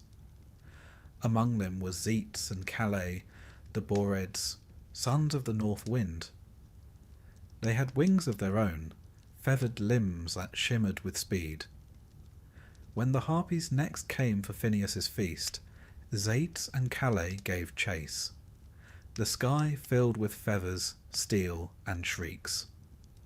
The harpies fled westward, beaten and breathless, until the goddess Iris, messenger of the gods, appeared. She struck a bargain. The harpies would leave Phineus in peace, and in return their lives would be spared. They vanished into the farthest reaches of the world. Some said they made their home near the Elysian wind, far from man, but never truly gone. They lingered in myth, always hungry, always watching. Some said they stole children. Others believed they carried away the souls of the guilty. Others still believed that they were divine instruments of pestilence, bringers of plague. And perhaps they were all these things, in one form or another. Because the harpies don't just represent theft, they represent torment. Unrelenting, unjust torment. That shadow of cruelty that sometimes hangs over those who are already suffering. They take what cannot be taken again. But the Furies are not thieves. They are not mischief makers or shrieking winds. They are judges. They are punishment given wings, older than gods, born of blood. Their origin is a tale soaked in myth, and myth alone. When Uranus, the sky god, was overthrown by his son Kronos, his blood fell to the earth. And from that earth, Gaia, mother of all, rose the Erinyes, the Furies, Alecto, Megaera, Tisiphone. They were not created, they emerged, primeval forces, not evil, not good, but necessary. Alecto punished moral crimes. Megaera, jealousy and vengeance. Tisiphone, murder, especially within families. They did not come uninvited, but once summoned, they never stopped. The Furies are always female, but not in the gentle way mortals often imagined femininity. They are motherhood without mercy, memory without forgiveness, the part of justice that does not weep, but endures. Their hair was coiled with serpents. Their breath burned. They carried torches, scourges, and poisonous snakes. Sometimes their robes bled. Sometimes their very footsteps caused madness. Their presence brought guilt alive. Their pursuit made the mind their hunting ground. They didn't just punish you. They made you punish yourself. No crime summoned them faster than kinslaying, particularly the murder of a parent by a child. And so we return to Orestes, the son of Agamemnon and Clytemnestra. Agamemnon, who sailed to Troy, who sacrificed his daughter Iphigenia to win the winds, who returned years later only to be murdered by his wife, Clytemnestra, and her lover. And Orestes? He was told that justice demanded he avenge his father, and he did. He killed his mother. And the moment her blood hit the floor, the Furies rose. They came screaming from the cracks in the earth, not with swords, but with questions. They asked not whether Orestes was brave, but whether he was right. He fled to Delphi, to Apollo, to Athens, but they followed, into temples, into dreams, into madness. The first trial in history was held to decide his fate, not by mortals, but by gods. Athena herself cast the deciding vote, choosing mercy. Orestes was freed, but the Furies were not banished. Athena offered them a new role, not as tormentors, but as guardians of justice. She gave them a home beneath Athens, in the sacred grove of the Areopagus. There they would reside, watching over oaths, hearing the cries of the wronged. And they accepted. They became the Eumenides, the kindly ones. It was not a euphemism. It was transformation. Because even vengeance can grow tired of blood. Even fury can find peace. They still appeared, of course, in stories, in dreams, in guilt that wouldn't fade. But they had become part of justice, not its enemy. In this, the Greeks showed a profound truth. That justice is not only about punishment, it is about memory. The Furies remember. They remember what the world tries to forget. The girl silenced, the child abandoned, the murder unpunished, the lie that became law. And they wait, because time, for them, does not move as it does for mortals. They do not age, they do not sleep, they watch. And when the world turns too far from balance, they rise. In art they are sometimes softened, made into older women, stern but wise. But in the oldest depictions, they are fire in the shape of women.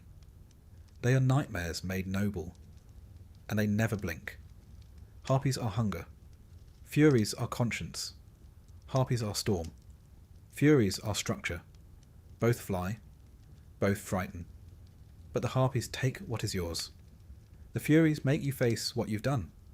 And that is perhaps more terrifying. Because monsters, as we often say, are not always outside the house. Sometimes they are inside. Sometimes they wear your name. Sometimes they sound like your own thoughts. But the Furies don't arrive to harm. They arrive to remind, to weigh, to make sure you know, deep down, quietly, just before sleep, that justice is not blind. It only waits. But tonight, there is no cause for fear. The harpies have flown far from your windows. The Furies are not coming, unless you've summoned them. And you haven't. You are still. You are safe. You are drifting. And they are only stories, old and winged and watching, but not for you. Not tonight. Let the feathers settle. Let the torches dim. Let sleep take you softly. The kindly ones are at rest. And so are you. The night is quiet now. The kind of quiet that lives in the space between thoughts. The kind that feels like a question waiting to be asked. And that's fitting.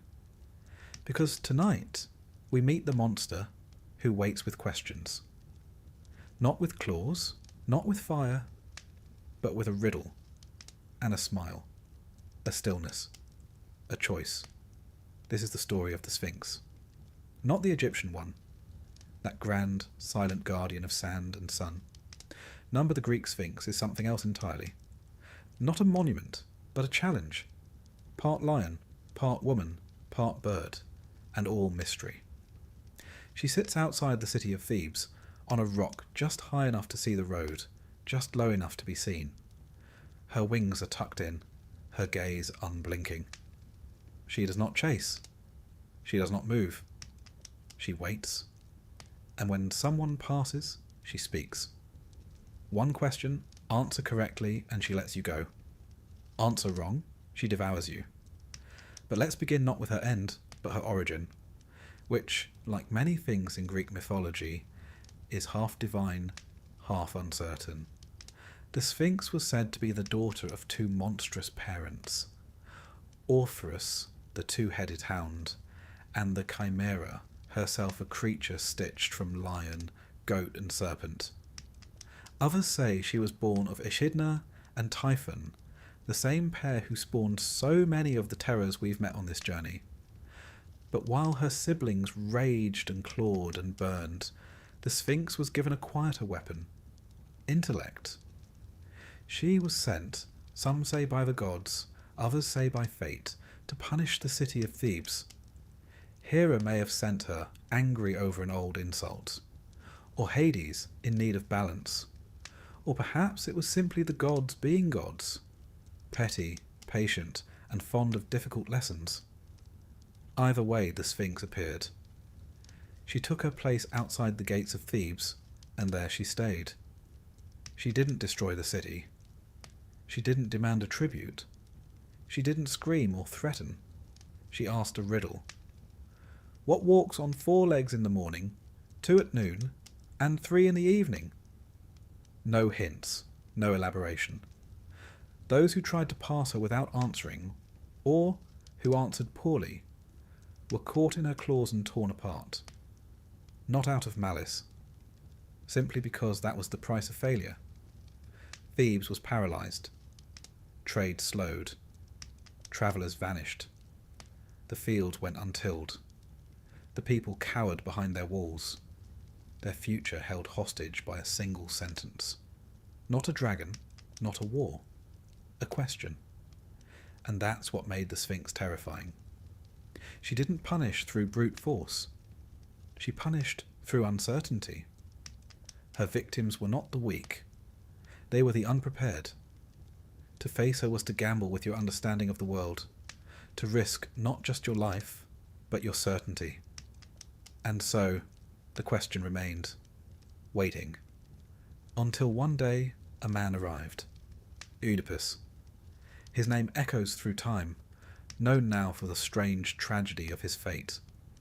But on this day, he was still only a traveller, weary, clever, and already marked by prophecy. He had left his home in Corinth behind, believing he could outrun a curse, that he would kill his father and marry his mother.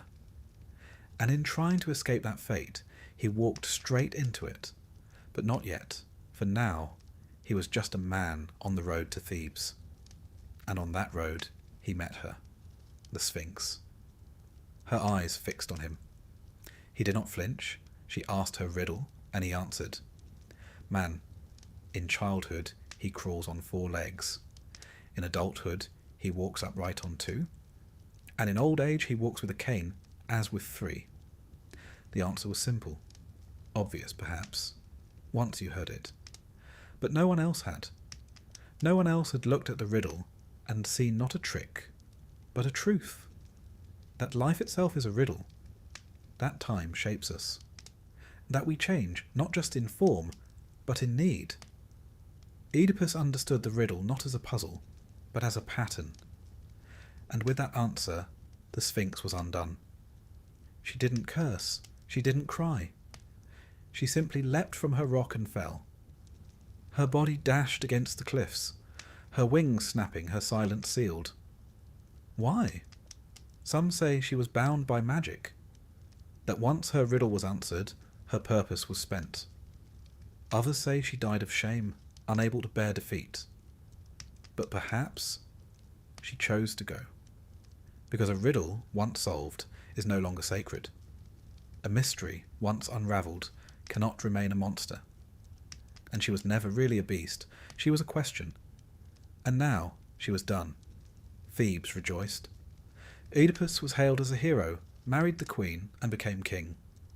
But you know, or perhaps remember, that this was not a happy ending. Because the man he killed at the crossroads, his father, and the queen he married, his mother. The riddle he solved was only the first. The harder one, the one about who he truly was, would take much longer to answer, and cost him everything. But that is another story. Let's linger here just for now, with the Sphinx. Because she's more than a monster. She is the moment before understanding. She is the stillness before speech. She is the test that cannot be passed by strength, only by reflection. The Sphinx is what waits when you stop running, when you're alone, when a question rises inside you that no one else can answer. She is not an enemy. She is a gate, and every one of us must pass her. Sometimes once, sometimes again and again. In art she appears regal and restrained, lioness body curved in repose, wings arched like thoughts on the verge of flight. Her eyes distant, not cruel, not even curious, just waiting. In the most famous depiction, a verse from the 5th century BCE, she sits on a pillar. Oedipus stands below thinking. That's all. No drama, no violence. Just a question, and a man trying to find the shape of its answer. The Greeks didn't draw her with fire or gore. They didn't need to. Because the Sphinx is terrifying not for what she does, but for what she requires. She requires you to know yourself. And there's no weapon for that, only thought. Even now she waits in our stories, in classrooms, in crossroads, in quiet moments before dawn. She lives wherever a question is asked that might change you. And she doesn't threaten, she challenges. There is something oddly comforting in that. All the monsters we've met so far, they lash, they howl, they hunger. The Sphinx? She only asks. And sometimes what she offers, that moment of understanding, is worth the risk. Because knowledge, like all sacred things, must be earned. And what we learn in silence often stays with us longer than what we learn in fire. So if you ever find yourself standing before her, not in a myth, but in a moment, don't panic. Breathe. Think. The answer may not come right away. It may feel impossible, but it is there, and she will wait. Not kindly, perhaps, but patiently, because that is what the Sphinx does. She waits for us to grow into our answers. And now she is gone. Her cliff is empty, her wings folded for good. And you, dear listener, have passed. You have walked the road, faced the riddle, spoken the words, and now you may rest. Close your eyes. The question has been asked, the answer given. The monster has stepped aside, and the gates have opened. Let us begin, not with thunder or prophecy, but with a girl and her loom. She was called Arachne, a mortal with hands so deft they moved like wind through wool. Her tapestries shimmered with colour and precision, scenes so finely woven they seemed to breathe. People said she must have learned from Athena herself, which was the sort of praise one should never utter too loudly in ancient Greece. Arachne didn't deny it. In fact, she laughed. She said she was better. And that, you see, was a mistake. For the gods of Olympus were not distant, noble deities. They were near, always near. and they didn't particularly like being compared to mortals, let alone outdone by them. So Athena came down from the heavens, her pride pricked like a burr under the skin, and challenged the girl to a contest. 2 looms, 2 minds, 1 divine, 1 human. And Arachne's tapestry? It was exquisite, a panorama of the gods' misdeeds. Zeus seducing women in a dozen disguises, Poseidon ravishing Medusa in Athena's temple, Apollo chasing nymphs who wanted nothing to do with him. The thread glittered with uncomfortable truth. Athena's work, by contrast, was flawless and stern, a depiction of piety and punishment. But when she saw Arachne's piece, she flew into a rage, not because it was wrong, but because it wasn't. She tore it apart and struck the girl down. Then, in that strangely poetic cruelty the gods so loved, transformed her into a spider. And so Arachne still weaves, but without fingers, without pride, without a voice. A cautionary tale, and one that sets the tone. Because in Greek mythology, if a god notices you, it rarely ends well. The Olympians, you see, were not above meddling. They did not dwell on high with benevolent detachment. Number. They peered down, eyes sharp as hawks, looking for beauty, arrogance, wit, or defiance. Anything that might amuse or annoy them. Humans were their toys, their distractions, their cautionary examples.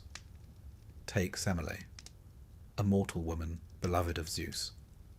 He whispered sweet nothings into her ear and promised her anything she wished, and in a moment of fatal honesty she asked to see him as he truly was, in all his divine radiance. Zeus warned her. He begged her to reconsider, but an oath was an oath, and when he revealed his true form, the brightness alone consumed her, burned to ash. Their unborn child, Dionysus, was saved only because Zeus sewed him into his own thigh, like a strange botanical graft. He was born later, with a head full of vines and madness. Another mortal, Io, suffered a different fate. She caught Zeus's eye, an unfortunate habit of many young women in mythology. To conceal her from Hera, Zeus turned her into a cow. A lovely cow, to be fair, but still. Hera, never one to be fooled for long, demanded the cow as a gift, and assigned Argus, a giant with 100 eyes, to guard her. And so Io wandered, watched always, pursued by a gadfly Hera sent to torment her. She crossed continents, became a legend. Eventually she was restored to human form, but not before learning that divine attention was a form of punishment in itself. Even mortals who never sought glory often found themselves dragged into the gods' schemes. Cassandra was one such soul. She was given the gift of prophecy by Apollo in exchange for her love. But when she changed her mind, as people do, Apollo did not take rejection well. He cursed her. She would still speak true prophecies, but no one would ever believe her.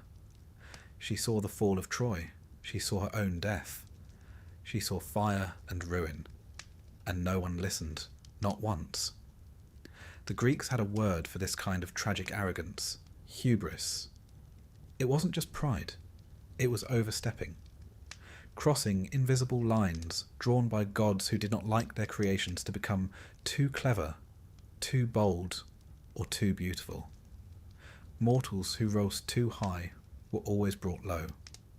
Not always with death, but sometimes with something worse. Take Niobe, Queen of Thebes. She had many children, 12 in some stories, 14 in others, and she made the mistake of bragging that she was more deserving of worship than Leto, who had only 2. Unfortunately for Niobe, Leto's 2 children were Artemis and Apollo. They descended like arrows from the sky. One by one, Niobe's children fell.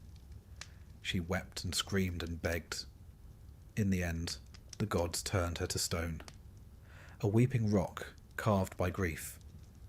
And somewhere in Anatolia, the stone still stands. Mortals could rarely win, and when they did, it often came with strings attached, like poor Phaethon, who demanded proof that the sun god Helios was his father. Helios, bound by paternal pride and perhaps a touch of guilt, allowed him to drive the chariot of the sun for a day. A teenage boy, at the reins of a flaming, sky-burning, day-dragging chariot. It did not go well. He lost control. The sun veered too close to the earth. Fields scorched, rivers boiled, the world began to unravel. Zeus, ever the cosmic janitor, hurled a lightning bolt and ended it. Phaethon fell like a star and crashed into the river Eridanus. Mortals grieved, the gods moved on. Even the great wars of mortals were often started by divine pettiness. The Trojan War, for instance, did not begin with ships or sieges. It began with a golden apple. Eris, goddess of discord, wasn't invited to a divine wedding.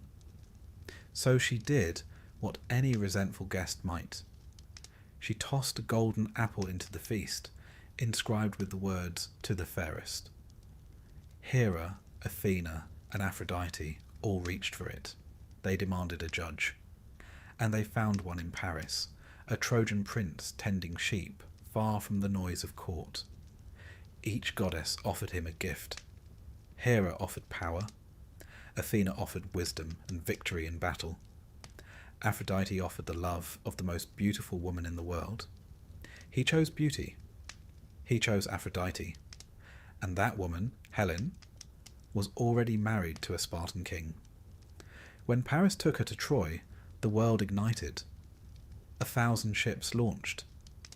Heroes died, cities burned. All because of one mortal asked to judge a divine beauty pageant. It should be said, no good ever came of mortals trying to decide which god was better. The gods didn't want truth. They wanted flattery. But mortals could not avoid them. Not really. They prayed. They sacrificed. They lit fires and poured wine and whispered names before sleep. The temples were many, and the gods were everywhere, not always listening, but always present. And the relationship was not about love.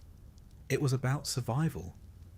To be immortal was to walk carefully, to give thanks quickly, to take no credit, even for your own genius, to hope, above all, to be overlooked. Because to be noticed by the gods was to become a story. And in Greek mythology, stories rarely ended well. The gods did not weep for mortals, they used them. Sometimes they gave gifts, yes. A golden touch here, a prophecy there. But the gifts often turned sour. Midas wished for everything he touched to turn to gold. And soon he could touch nothing. Not bread, not water, not his daughter. He begged for the gift to be taken back. It was. But not before he learned that divine generosity always has a price. Some mortals tried to outwit fate, but fate was older than the gods. The Moirai, the Fates, spun, measured, and cut the threads of life. Even Zeus could not undo what they wove. Oedipus tried. Told he would kill his father and marry his mother, he fled the home he knew. And in doing so, he fulfilled the prophecy. The very effort to escape his doom brought it into being. That was the cruel beauty of Greek myth. No one was above fate, not kings, not queens, not heroes, and certainly not mortals. So why, one might wonder, did people keep believing in these gods? Why pray to deities who punished more than protected? Because the gods explained the world. The storms, the floods, the sudden illnesses, the way fortunes rose and fell. All of it could be seen in the stories. The gods gave shape to chaos. They made meaning from suffering. They were not just punishers. They were metaphors, archetypes, warnings in flesh, and for all their flaws, they were unforgettable. To be immortal in Greek mythology was to be temporary. A momentary flash of joy or error, a name in a line of verse, a thread in the great tapestry of fate. Sometimes brilliant, often blood-stained, always fragile. And somewhere above or beyond, the gods watched, amused, displeased, or merely curious. And you, little mortal, you simply did your best to survive the story. It's one thing to make a mistake and suffer for it, but imagine being doomed not because of what you did, but because of what your great-great-grandfather once said to a god, possibly while drunk, and possibly while losing at dice. In the world of Greek mythology, curses were not simply misfortunes. They were legacy items. Heirlooms passed down with the family name. You could inherit your father's nose, your mother's eyes, and a divine malediction that would ruin your entire bloodline for generations. It made for a dramatic family tree, heavy on nobility, light on happy endings. Consider, for example, the House of Atreus, a dynasty so steeped in doom that it makes the average soap opera look like a church picnic. The trouble began, as it so often does, with a quarrel between brothers. Atreus and Thyestes, sons of Pelops, squabbled over the Mycenaean throne. There was betrayal, adultery, and then, inevitably, cannibalism. Atreus, having discovered that his brother had an affair with his wife, decided the appropriate response was to serve him a feast of his own children, artfully roasted. Now, you might assume the gods would intervene here. Smite someone. Send a memo. But no. The gods simply nodded grimly and let the curse settle in like a stain. From that moment on, the family was doomed. Atreus' son Agamemnon went on to become the commander of the Greek forces in the Trojan War, a great honour. He also sacrificed his daughter Iphigenia to get a favourable wind, spent 10 years at war, and was murdered in his bath upon returning home by his wife, Clytemnestra, and her lover. His surviving children then had to decide whether avenging their father was more important than not murdering their mother. A difficult position, even by mythological standards. Orestes, the son, chose vengeance. He killed Clytemnestra, and was promptly hounded across the land by the Furies, ancient goddesses of vengeance, with snakes for hair and a passion for justice that did not forgive matricide. Only with divine intervention and a trial at the Areopagus in Athens was Orestes finally acquitted. But even then, the stain lingered. The House of Atreus was the cautionary tale of cautionary tales. A bloodline cursed with betrayal, madness, and murder, not because each generation was evil, but because the weight of divine wrath could not be shaken off like old dust. And it wasn't just royal families who suffered this fate. Take Oedipus, poor, unfortunate Oedipus, born to Laius and Jocasta, king and queen of Thebes. Laius, like many mythical men, made a mistake. He abducted a young man, violating hospitality and sacred law. The gods frowned upon this, and a curse was laid. The prophecy came, their child would kill his father and marry his mother. Naturally, they did what any responsible parents might do. They tried to have the baby killed. But the servant they tasked with the job couldn't quite bring himself to do it. He left the child to die on a hillside instead. A shepherd found him. The boy was raised in Corinth, unaware of his origins. Years later, Oedipus, now a young man, heard a whisper of prophecy himself, that he would kill his father and marry his mother. Horrified, he fled Corinth, trying to outrun destiny. But you can't outpace the fates. he met Laius on the road. There was an argument, as ancient fathers and sons are wont to have.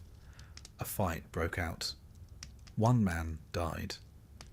Later, Oedipus married Jocasta, queen of Thebes, and had children. The truth came slowly, horribly. Jocasta hanged herself. Oedipus blinded himself. And their children, Antigone and her siblings, would inherit not just a ruined throne, but a family history thick with sorrow. Greek tragedy, you see, doesn't bother with happy endings. It begins with the seed of ruin and watches it grow. This idea that a family line could be cursed wasn't just poetic fiction. The Greeks believed in something called miasma, a kind of spiritual pollution. It could be inherited. You could be born unclean because of the sins of your ancestors. Blood cries out for more blood, and until the cycle is broken, through sacrifice, exile, or divine mercy, it continues. We might see it as metaphor today. Generational trauma, the sins of the father. But for the Greeks, it was very literal. A spiritual rot that clung to a name, not unlike mildew on stone. You could change your clothes, your city, even your gods, but the curse remained. And so we find mortals who live in fear, not of what they might do, but what they are, who they are. Perseus, hero and slayer of Medusa, was himself born of questionable circumstance. His mother, Danae, was locked in a bronze chamber by her father, who had heard a prophecy that her child would kill him.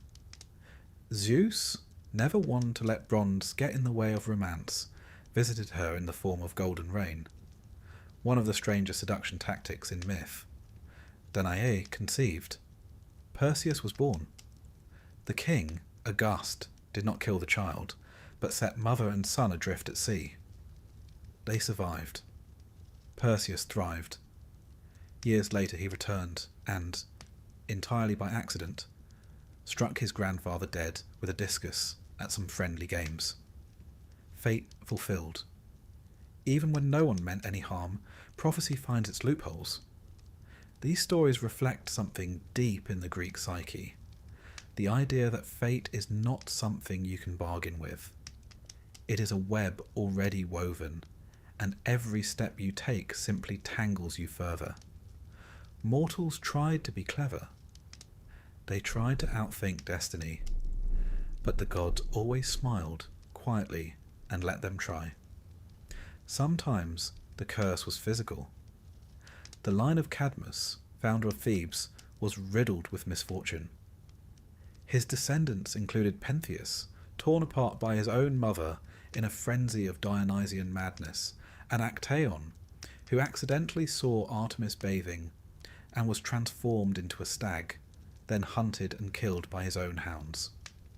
Cadmus himself, after a life of toil and tragedy, was turned into a serpent.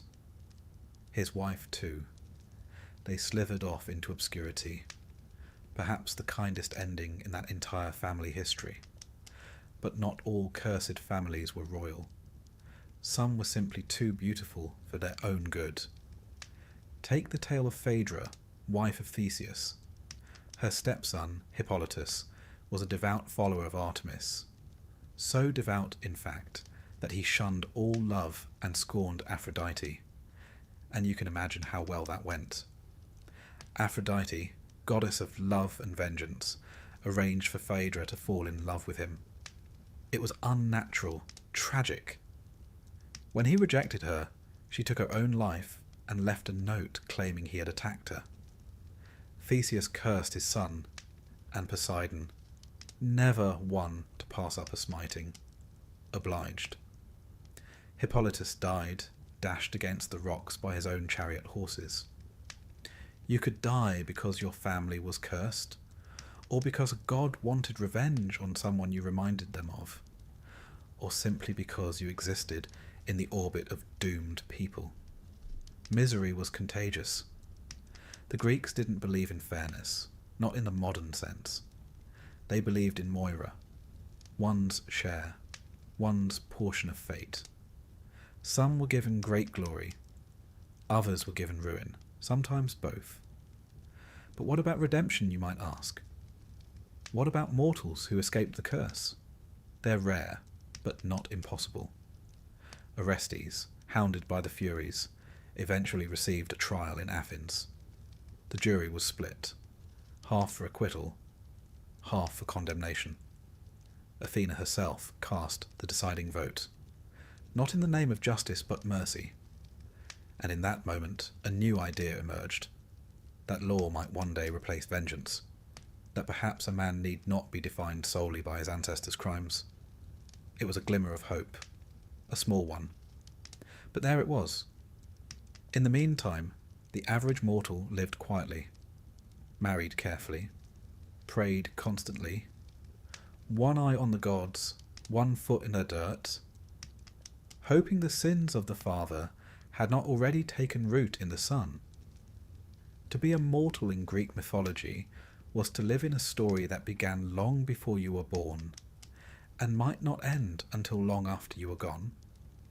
Your life was a single verse in a tragic poem, shaped by bloodlines, curses, and the unpredictable whims of fate. You might rise, you might fall, but you would not escape the weight of your name. And if the gods whispered your family's name in Olympus, whether in praise or in jest, that was rarely a good sign. There are many lessons to learn from Greek mythology, but one stands above the rest, carved like a warning into the very foundations of Mount Olympus. Do not talk back to the gods. Don't question them. Don't correct them. Don't get clever, sarcastic, or poetic. Don't mutter under your breath. Don't sigh too loudly.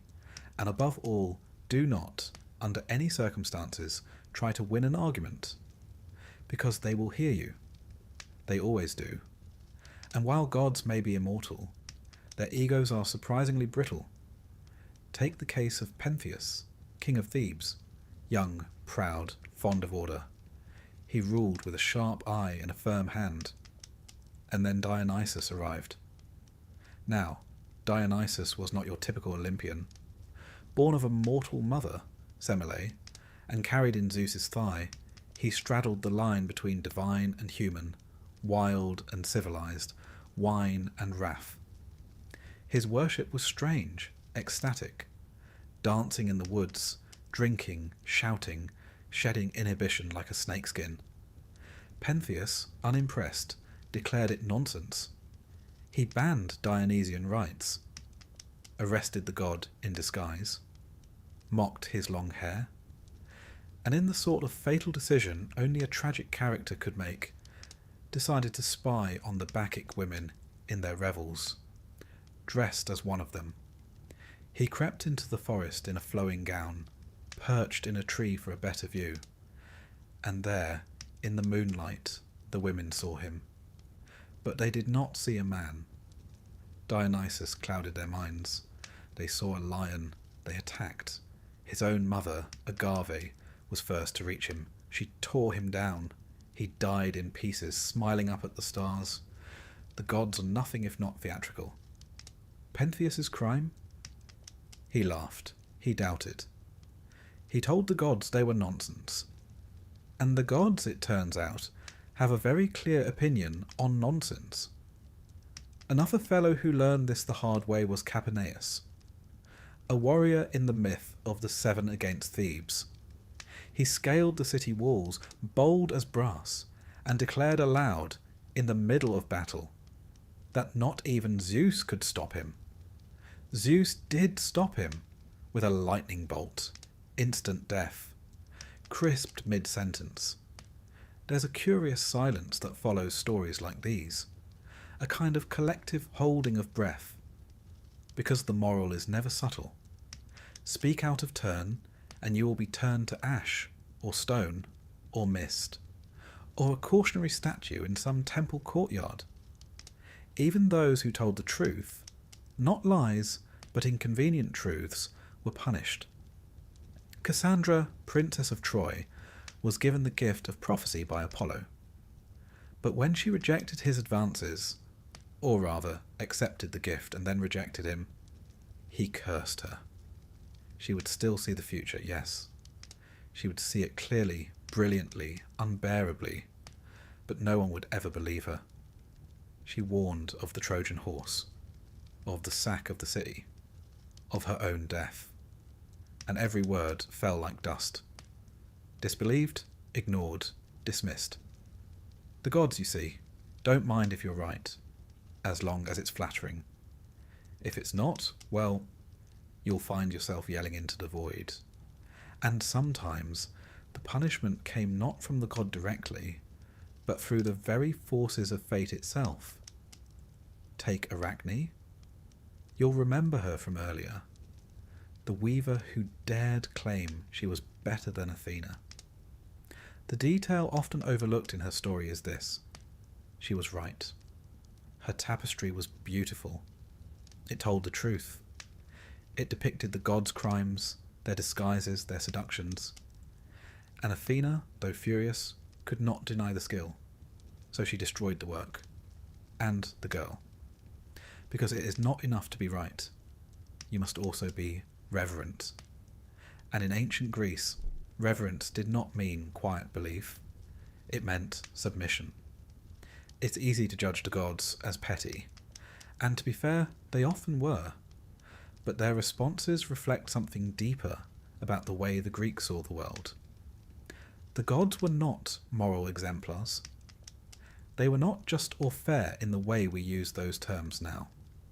They were powerful, and that, in the ancient world, was the only justice that mattered. Power could not be questioned without consequence. The gods represented not ideals, but forces. The sea was Poseidon, stormy, unpredictable, capable of bounty or destruction. Wisdom was Athena, cold, strategic, sometimes cruel. Love was Aphrodite, capricious, overwhelming, delightfully irrational. To insult a god was to insult the very fabric of the world. To question Artemis was to court death in childbirth. To laugh at Demeter was to risk famine. And the gods did not need to punish you personally. Sometimes they let your own words do the damage. Consider Niobe again, the queen who bragged about her many children, mocking Leto for having only 2. It was not just pride, it was speech. She voiced disrespect. She put it into the world. And so Leto's children, Apollo and Artemis, struck her family down, one by one. When the last child died, Niobe fled to a mountain top and begged the gods to end her suffering. They granted her request, turned her to stone. Even her tears, they say, became part of the mountain, always weeping, never changing. It's tempting to imagine these stories as metaphors, cautionary tales for courtly behaviour. But in ancient Greece, they were lived truths. Not literal, perhaps, but deeply embedded in ritual and thought. People didn't just fear the gods, they feared saying the wrong thing near a shrine, making a joke during a sacrifice, yawning too loudly during a festival. Speech was power, and power could summon attention. And attention, divine attention, was rarely a blessing. The Greek term for this was asebeia, impiety. It didn't mean heresy in the modern sense. It meant acting improperly toward the divine, speaking out of turn, behaving without the right reverence. Socrates, the philosopher, was executed not for atheism, but for asebeia, corrupting the youth, introducing new gods, and failing to honour the old ones. The gods did not require you to love them, but they demanded respect. The curious thing is, the gods themselves rarely held to the same standard. Zeus was a serial adulterer. Hera was vengeful beyond reason. Poseidon flooded cities in fits of pique. Apollo flayed a man alive for losing a music contest. And yet, to question their actions was to invite ruin. It was a divine paradox. You were expected to worship beings whose flaws were legendary, and you had to do it with sincerity. And so, the average mortal developed a very pragmatic relationship with religion. You honoured the gods because it was safer that way. You made offerings. You said your prayers. You did not boast. You did not challenge. And if the gods smiled on you, wonderful. And if they didn't, you assumed you'd offended them somehow and tried harder. There's a quiet desperation in that, a sort of cosmic appeasement, a reminder that in a world ruled by immortals with bad tempers, the only real power mortals had was silence. Which brings us to another kind of punishment, not dramatic, not fiery, not sudden, but slow, oblivion. The Greeks believed in kleos, glory the kind that lives on in stories. But if you defied the gods in some quiet, unseen way, you might not be struck down. You might simply be forgotten. No songs, no statues, no name carved into stone. To be remembered was its own kind of immortality. To be erased was the cruelest fate of all. That, perhaps, is why so many Greek mortals died dramatically. They weren't just unlucky, they were memorable. To live quietly was safe, but it meant no glory, no legacy. And so mortals danced along a razor's edge, seeking renown but fearing offence, wanting to be known but not cursed, wanting most of all to speak their truth without being struck by lightning. But the gods were always listening, even when they pretended not to be, especially then. And so, dear listener, if you ever find yourself wandering the paths of ancient Greece, under a fig tree or beside a bubbling spring, and you feel tempted to complain aloud about your lot in life, perhaps wait until you're well out of earshot, because one of them might be listening, and one of them might be bored. And mortals who talk back tend not to talk long. You're walking along a dusty road.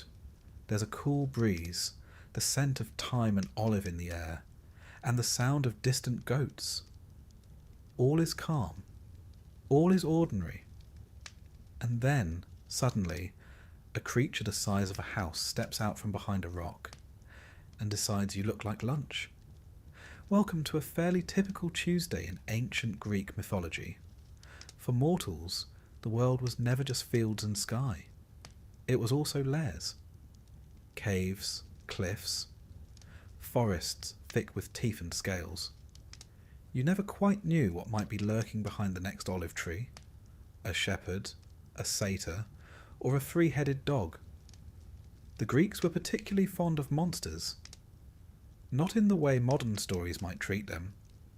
Misunderstood, sympathetic, tragic.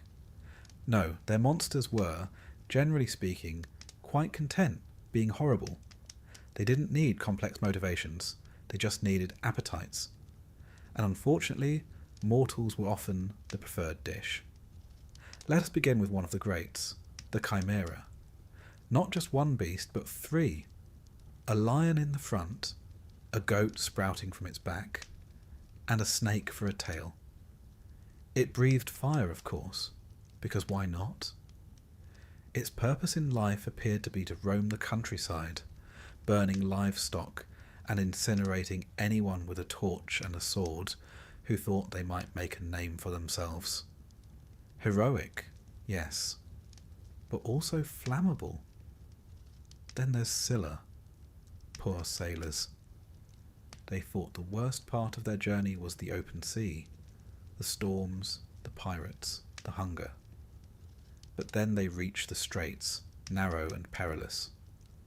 On one side, a whirlpool named Charybdis, which could suck down entire ships like a drunkard draining a wineskin. And on the other, Scylla, a rock-dwelling horror with 12 legs, 6 heads, and a fondness for plucking sailors off decks like hors d'oeuvres. There was no safe route. If you steered away from one, you veered too close to the other.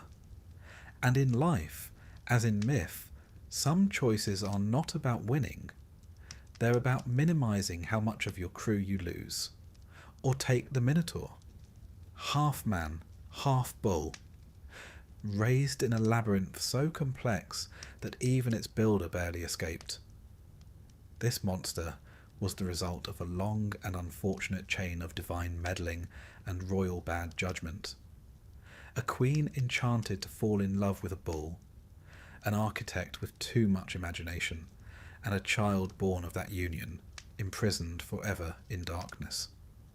The Athenians, having displeased King Minos of Crete, were forced to send 7 young men and 7 maidens every 9 years as tribute, to be released into the labyrinth. None returned. Until, of course, Theseus came along with his ball of string and healthy levels of self-confidence. But for decades before that, the Minotaur simply ate. That was the thing about monsters in Greek mythology. They weren't just dangers, they were reminders, symbols, warnings perhaps, that the world wasn't made for human comfort. That out there, in the deep places, the gods had let chaos roam free. And mortals? Mortals were often the price paid for order. The Sphinx, perched outside Thebes, was another such price. She asked riddles. If you answered incorrectly, she killed you. For weeks, months, perhaps even years, travellers passed, tried, failed, died. Until Oedipus, clever, doomed Oedipus, came along and answered her question correctly. The Sphinx leapt from her perch and perished, which sounds like a victory. Until you remember that this was only the beginning of Oedipus's troubles. Solving one monster's riddle only led him deeper into the riddle of his own blood. These creatures weren't all created equal either. Some were born of primordial forces, like Typhon, a storm demon so massive and terrible that the gods themselves fled Olympus when he rose. Others were spawned by Echidna, the mother of all monsters, who seemed to have a very productive relationship with Typhon, birthing Hydra, Cerberus, and a host of other delightful creatures best admired from a distance.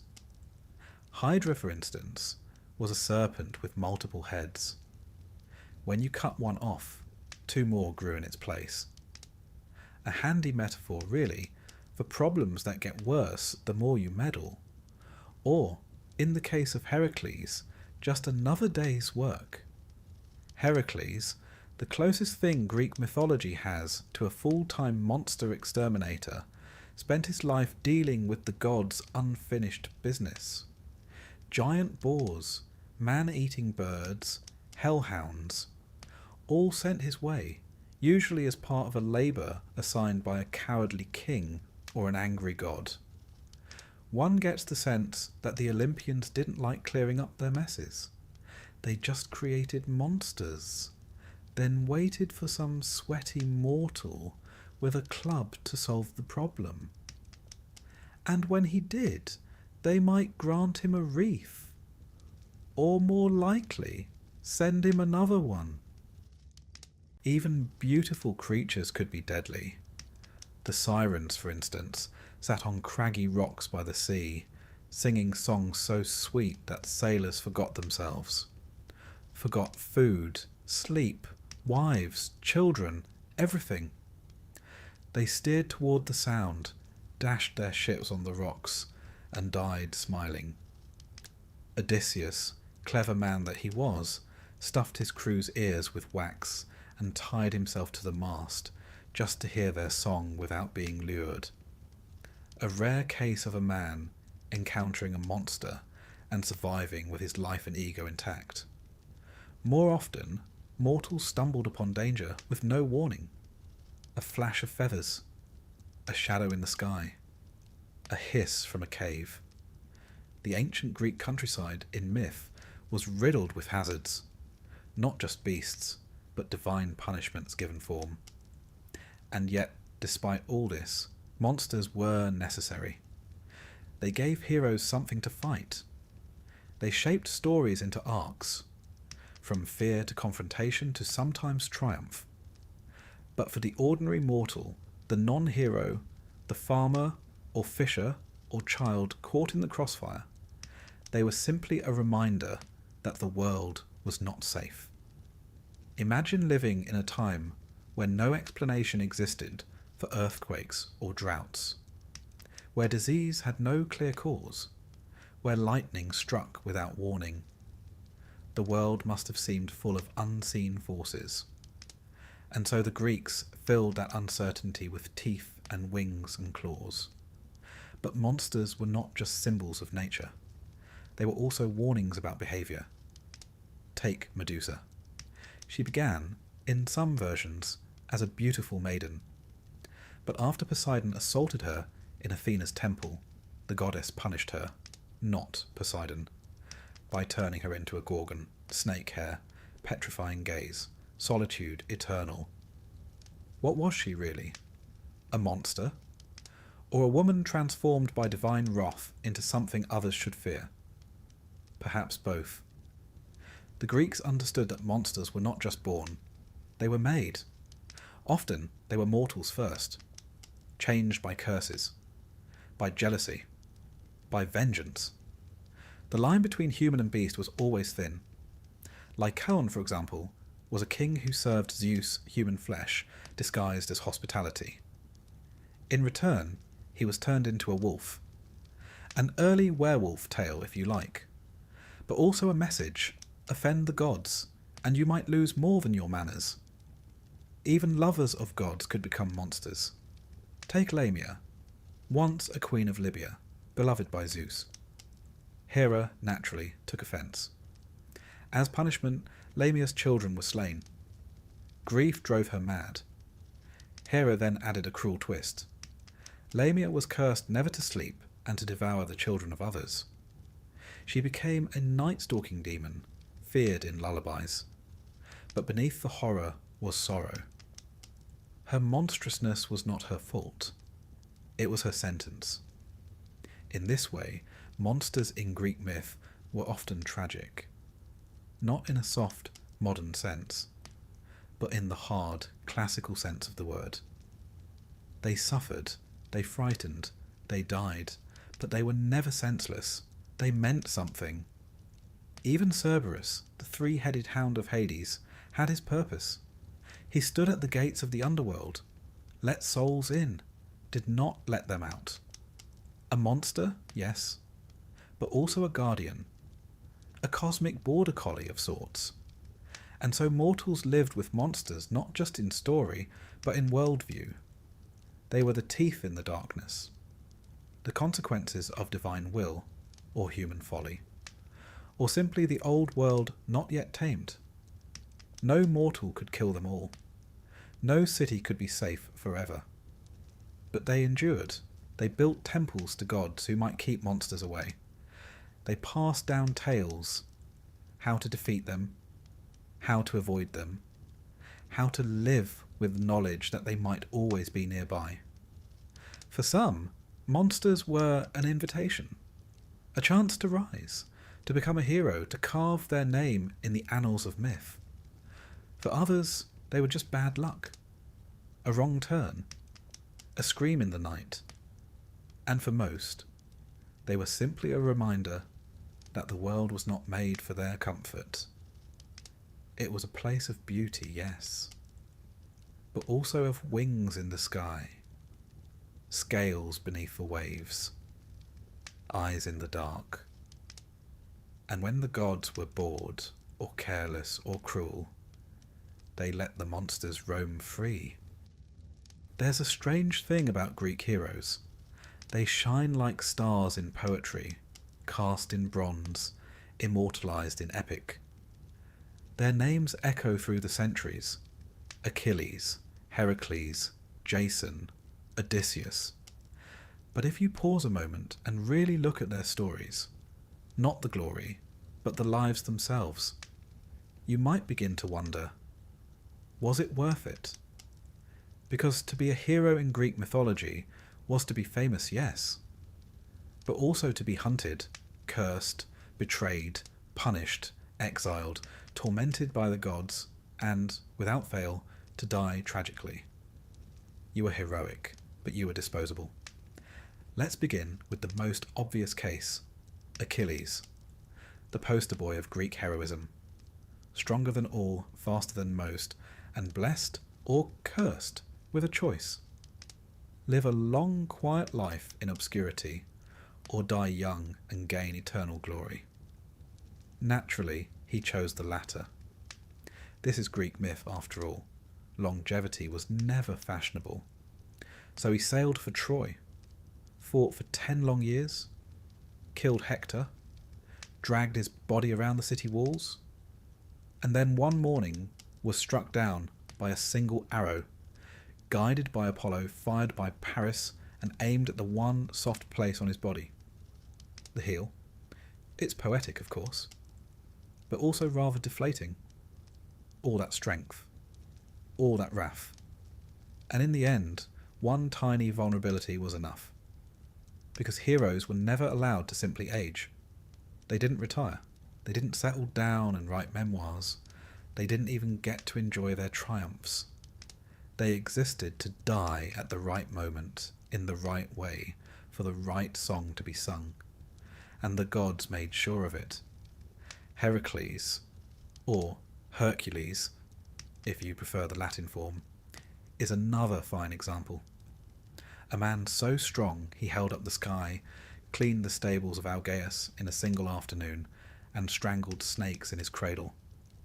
But for all his power, he was never free. The 12 labours, those famous feats, were not optional. They were penance. You see, in a fit of madness sent by Hera, Heracles killed his wife and children. The punishment? Service. Labour. Tasks so monstrous they might as well have been death sentences. And even after completing them, he didn't get peace. His life ended in agony, poisoned by a tunic soaked in centaur blood, a gift from his second wife, who had been tricked into thinking it would ensure his fidelity. He died on a pyre, flames consuming the mortal half of him, the divine half ascending to Olympus. Yes, the gods welcomed him in the end, but only after they had burned him down to his bones. Then there's Jason. Handsome, charming, ambitious Jason. He assembled the finest team in mythology, the Argonauts, and sailed off to win the Golden Fleece. It was a dazzling journey. Monsters, clashing rocks, enchanted lands, and of course Medea, the brilliant, terrifying sorceress who helped him succeed, killed for him, betrayed her family for him. And what did he do when they returned? He married another woman, Medea responded, as Medea does, by murdering their children and leaving him broken and alone. Jason, once so glorious, died years later when a beam from his rotting ship fell and crushed him. A hero, forgotten, killed not by war or wrath, but by neglect and gravity. These men, lion-hearted, battle-scarred, were never truly safe. Not from monsters, nor from their friends, nor even from their own choices. Their greatness didn't protect them. In fact, it often attracted the worst. The gods were quick to take offence at mortals who gained too much glory. After all, divine attention was rarely a compliment. Ask Bellerophon. He was a proper hero. Tamer of Pegasus, slayer of the Chimera. A man favoured by the gods. And then one day he decided to fly Pegasus up to Olympus. Not to conquer, just to visit. It did not go well. Zeus sent a gadfly to sting the horse. Bellerophon fell.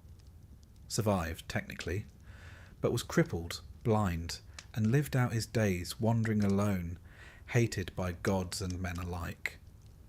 Because the one thing a mortal must never do is try to sit at the table of the divine. That's not to say heroism wasn't admired. The Greeks celebrated it in song and sculpture. But there was always a sense of danger about it. A sense that to rise too high was to invite the fall. And nowhere is that clearer than in the story of Ajax, a giant among men, a warrior of unmatched strength and courage. After Achilles' death, his armour was to be awarded to the next greatest Greek. Ajax expected it.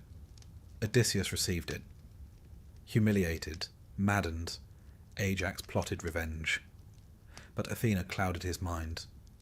He slaughtered livestock, thinking they were his comrades. When he came to his senses, grief-stricken and dishonoured, he fell on his own sword. No enemy defeated him, only shame.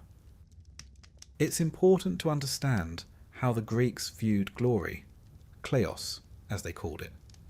It was not just fame, it was the legacy of your deeds. What would be remembered after you were gone? What poets would sing? What statues would show? And because the afterlife was, frankly, rather dismal, grey fields, wandering shades, no wine to speak of, kleos was the only immortality that mattered. To be forgotten was worse than death. And so heroes chased danger, risked everything. They weren't reckless because they were foolish. They were desperate for meaning, for memory, for a life that would echo. And yet, there's a quiet sadness to it all. Odysseus, for instance, won the war at Troy through cunning. The Trojan horse was his idea, and after the war, he spent 10 years trying to get home, battling storms, monsters, temptations, all because he had once boasted that his triumphs were his own, and Poseidon took that very personally. Even when he reached Ithaca at last, his troubles weren't over. He had to slaughter a house full of suitors, rebuild trust with his wife, reassert his kingship. It was never over. Not really. Because in Greek myth, the hero never gets to rest. And when they do, it often means they're dead. Even the great Perseus, who slew Medusa and rescued Andromeda, ends not in triumph, but in obscurity.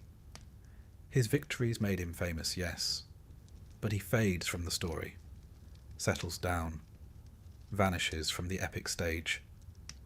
Glory, it seems, has an expiration date. The women of mythology, too, had their share of heroic suffering. Though less often sung by bards, their stories are no less seared by pain. Atalanta, for example, swiftest of runners, deadliest of hunters. She swore never to marry unless beaten in a foot race. Many tried, all failed. Until one man, Hippomenes, used golden apples from Aphrodite to distract her. He won, they married, and then caught in a moment of passion, they made love in a sacred temple. The gods, of course, were not amused. They were turned into lions, forever circling, never resting. So many Greek heroes ended up transformed, not exalted but altered, humbled, made into animals or stars or flowers, their stories twisted by divine hands into reminders for the rest of us. Be brave, yes, but not too brave. Be famous, yes, but not too proud. Live brightly, but do not outshine the gods. Even those who served the gods directly could not count on safety. Asclepius, son of Apollo, became so skilled in healing that he learned to raise the dead. A noble calling, perhaps, but one that annoyed Hades. Death was, after all, part of the cosmic order. So Zeus killed him with a thunderbolt. Apollo retaliated by killing the Cyclopes who made the bolt. In turn, Zeus banished Apollo to serve as a mortal shepherd, a cascade of punishment. Even the divine could be demoted, the heroic undone. And yet, despite all this, the danger, the madness, the inevitable fall, mortals still aspired to be heroes. They volunteered for quests, they prayed for signs, they followed omens into forests full of fangs and fire, because obscurity was worse, cowardice unthinkable, a quiet life almost shameful. The Greeks didn't want safe stories. They wanted ones worth telling. And so, over and over, mortals gave themselves to the gods and the monsters and the wars and the wounds. Not for peace, but for song. The bards remembered them. We remember them. They were chewed up by myth, yes, but they were not forgotten. They were heroic, and they were disposable. But perhaps, just perhaps, they knew that going in. Love, they say, makes the world go round. But in Greek mythology, it more often sends it spinning wildly off course than straight into a ditch. Because in the world of gods and mortals, love wasn't the soft, rose-petalled notion we like to imagine today. It was far more treacherous, a force of nature, or worse, a divine weapon. It could bless, yes, but more often it ruined. And for mortals, falling in love, or worse, being loved by a god, was one of the most dangerous things that could possibly happen. Let's begin with a cautionary tale, one of the most beautiful, Pygmalion, a sculptor from Cyprus, gifted and solitary. He carved a statue of a woman, not just beautiful, but perfect. So perfect, in fact, that he fell in love with her, whispered to her, brought her gifts, dressed her in fine robes. A little odd, perhaps, but harmless enough. Then he went to the temple of Aphrodite and asked gently, reverently, for a bride like the statue.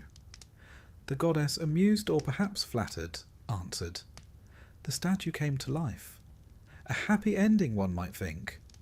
But look closer. Pygmalion didn't fall in love with a woman. He created one. She had no past, no family, no memories. She existed only to please him. The Greeks didn't bother to give her a name until Roman poets did centuries later.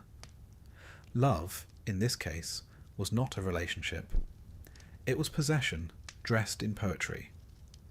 But far more often, love in myth wasn't about creation. It was about punishment. Take Narcissus.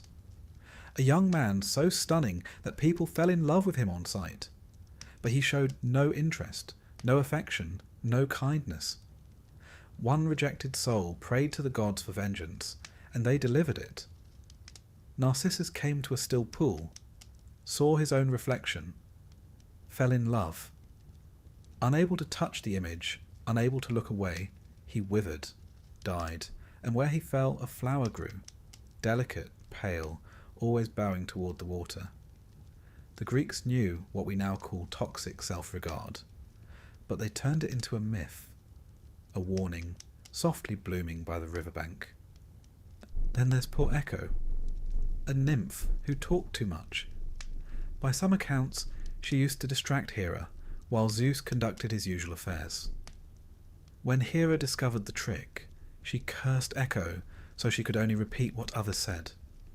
She met Narcissus, loved him, silently, helplessly, repeated his words back to him like a plea, and when he spurned her, she faded, only her voice remained. Love, in Greek mythology, was not a gentle bond between equals. It was more often a trap. Consider Orpheus and Eurydice, a poet, a lyre player, a man whose music could charm birds from trees and tears from stone. When Eurydice died, bitten by a serpent on their wedding day, Orpheus did what no mortal had dared. He went to the underworld to fetch her back. He played, he pleaded, and for once the gods listened. They let her go. On one condition, he must not look back at her until they reached the upper world. He agreed, walked ahead, listened to her footsteps behind. but doubt crept in. What if she wasn't there? What if they'd tricked him? He turned, and in that instant, Eurydice was gone, again, this time forever. He lived on, played on, until in one version he was torn apart by Maenads, wild women of Dionysus, because he would no longer love anyone but his lost bride. Even when the love was mutual, the story rarely ended well. Take Phaedra and Hippolytus. He was handsome, chaste, devoted to Artemis, the goddess of the hunt and of purity. His stepmother, Phaedra, was cursed by Aphrodite to fall in love with him, an impossible, shameful desire. She fought it, hid it, but eventually confessed. And when he rejected her, she took her own life, leaving a note claiming he had assaulted her. Theseus, his father, cursed him. Poseidon sent a sea monster. Hippolytus died, dragged by his chariot horses along the rocks. Aphrodite and Artemis, the goddesses who stood behind the drama, ended the tale by mourning their respective champions. Love, once again, proved fatal. And of course, there's the story of Paris and Helen. He was a Trojan prince. She, the most beautiful woman in the world, and very much married. Paris awarded a golden apple to Aphrodite in a divine beauty contest, and she gave him Helen in return. It was not a gentle elopement. It was an abduction, or perhaps a seduction, depending on which version you read. But either way, it was enough to launch 1,000 ships. The Trojan War followed. 10 years of slaughter, cities burned, heroes died. All for one woman and one ill-advised divine bribe. To love in myth was to gamble. To be loved, even more so. Especially if the lover was a god. Zeus, of course, was the most infamous. He appeared to mortals as a bull, a swan, a shower of gold, an eagle, a cloud. Romantic, perhaps, if you ignore the implications.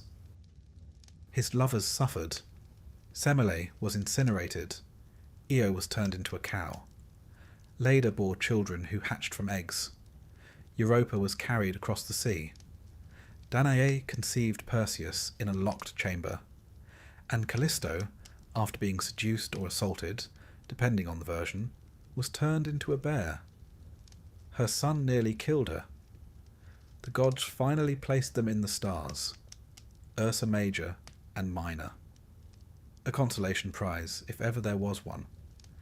Aphrodite herself was no gentler.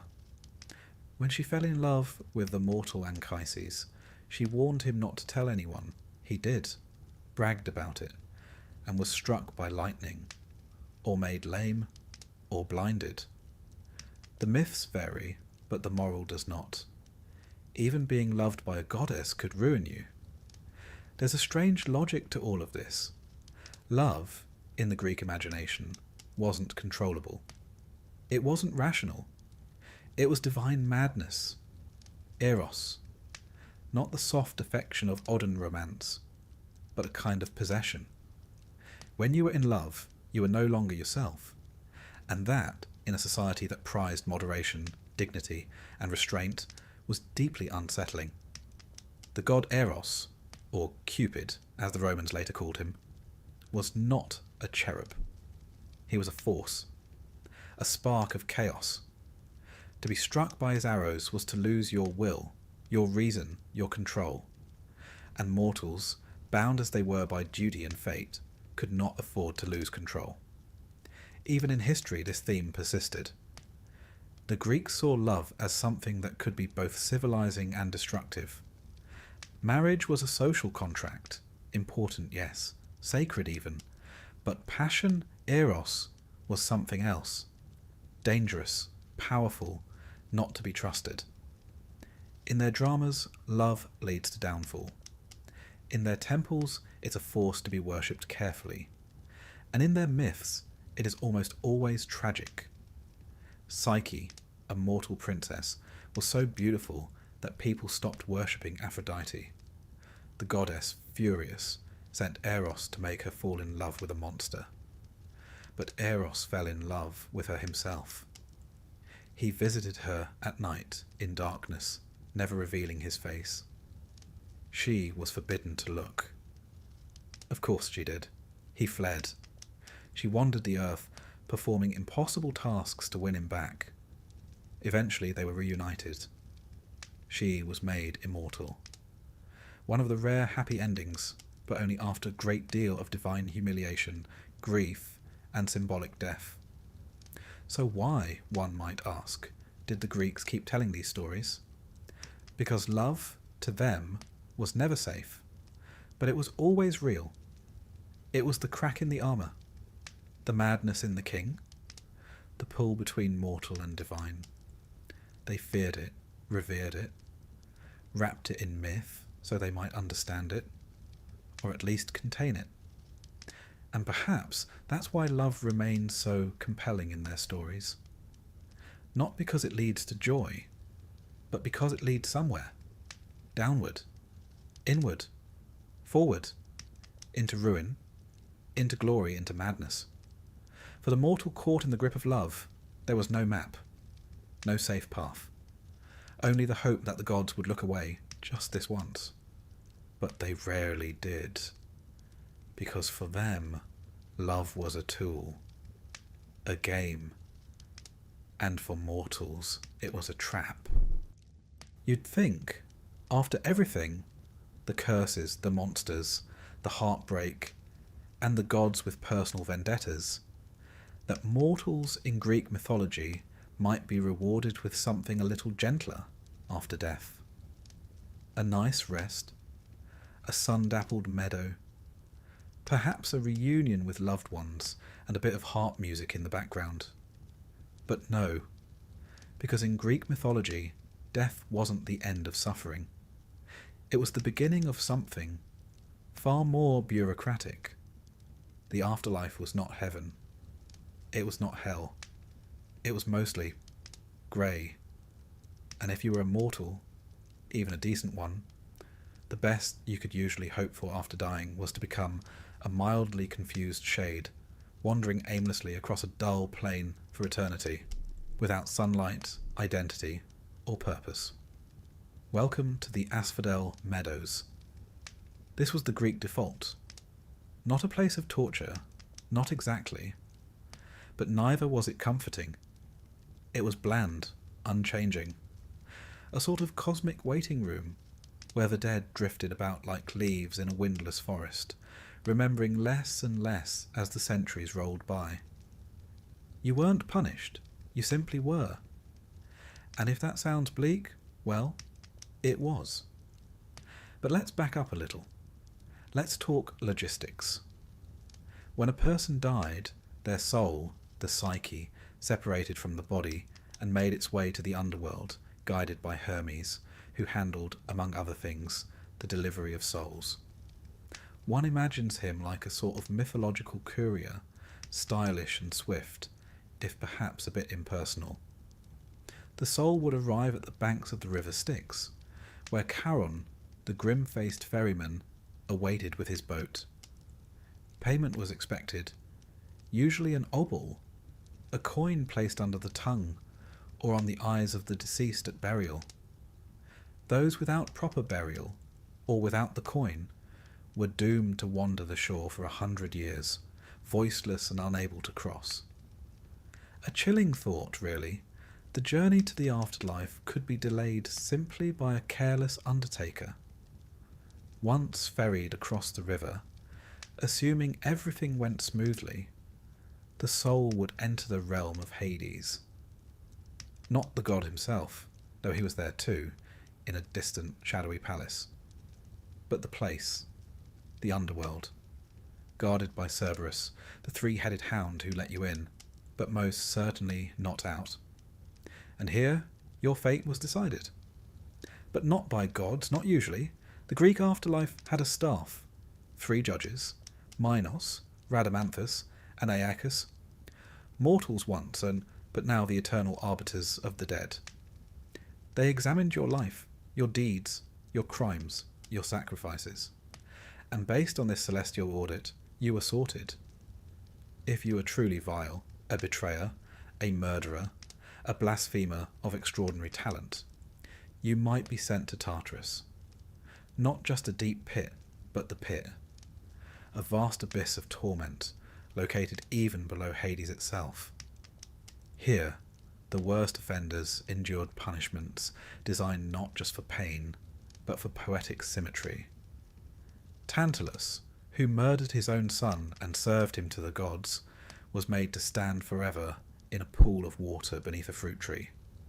But whenever he reached for the fruit or bent to drink, they slipped just out of reach. He was forever hungry, forever thirsty, forever tantalized.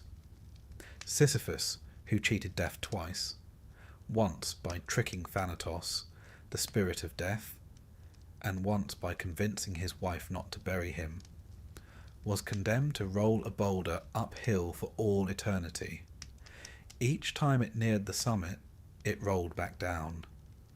The punishment wasn't just hard labour, it was the futility of effort, the endless repetition of hope undone. Then there was Ixion. He tried to seduce Hera, not a wise move. Zeus bound him to a flaming wheel that spins without end, an eternal reminder that some mortal ambitions were simply not worth the risk. But here's the thing, these were rare fates. Tartarus was not overcrowded.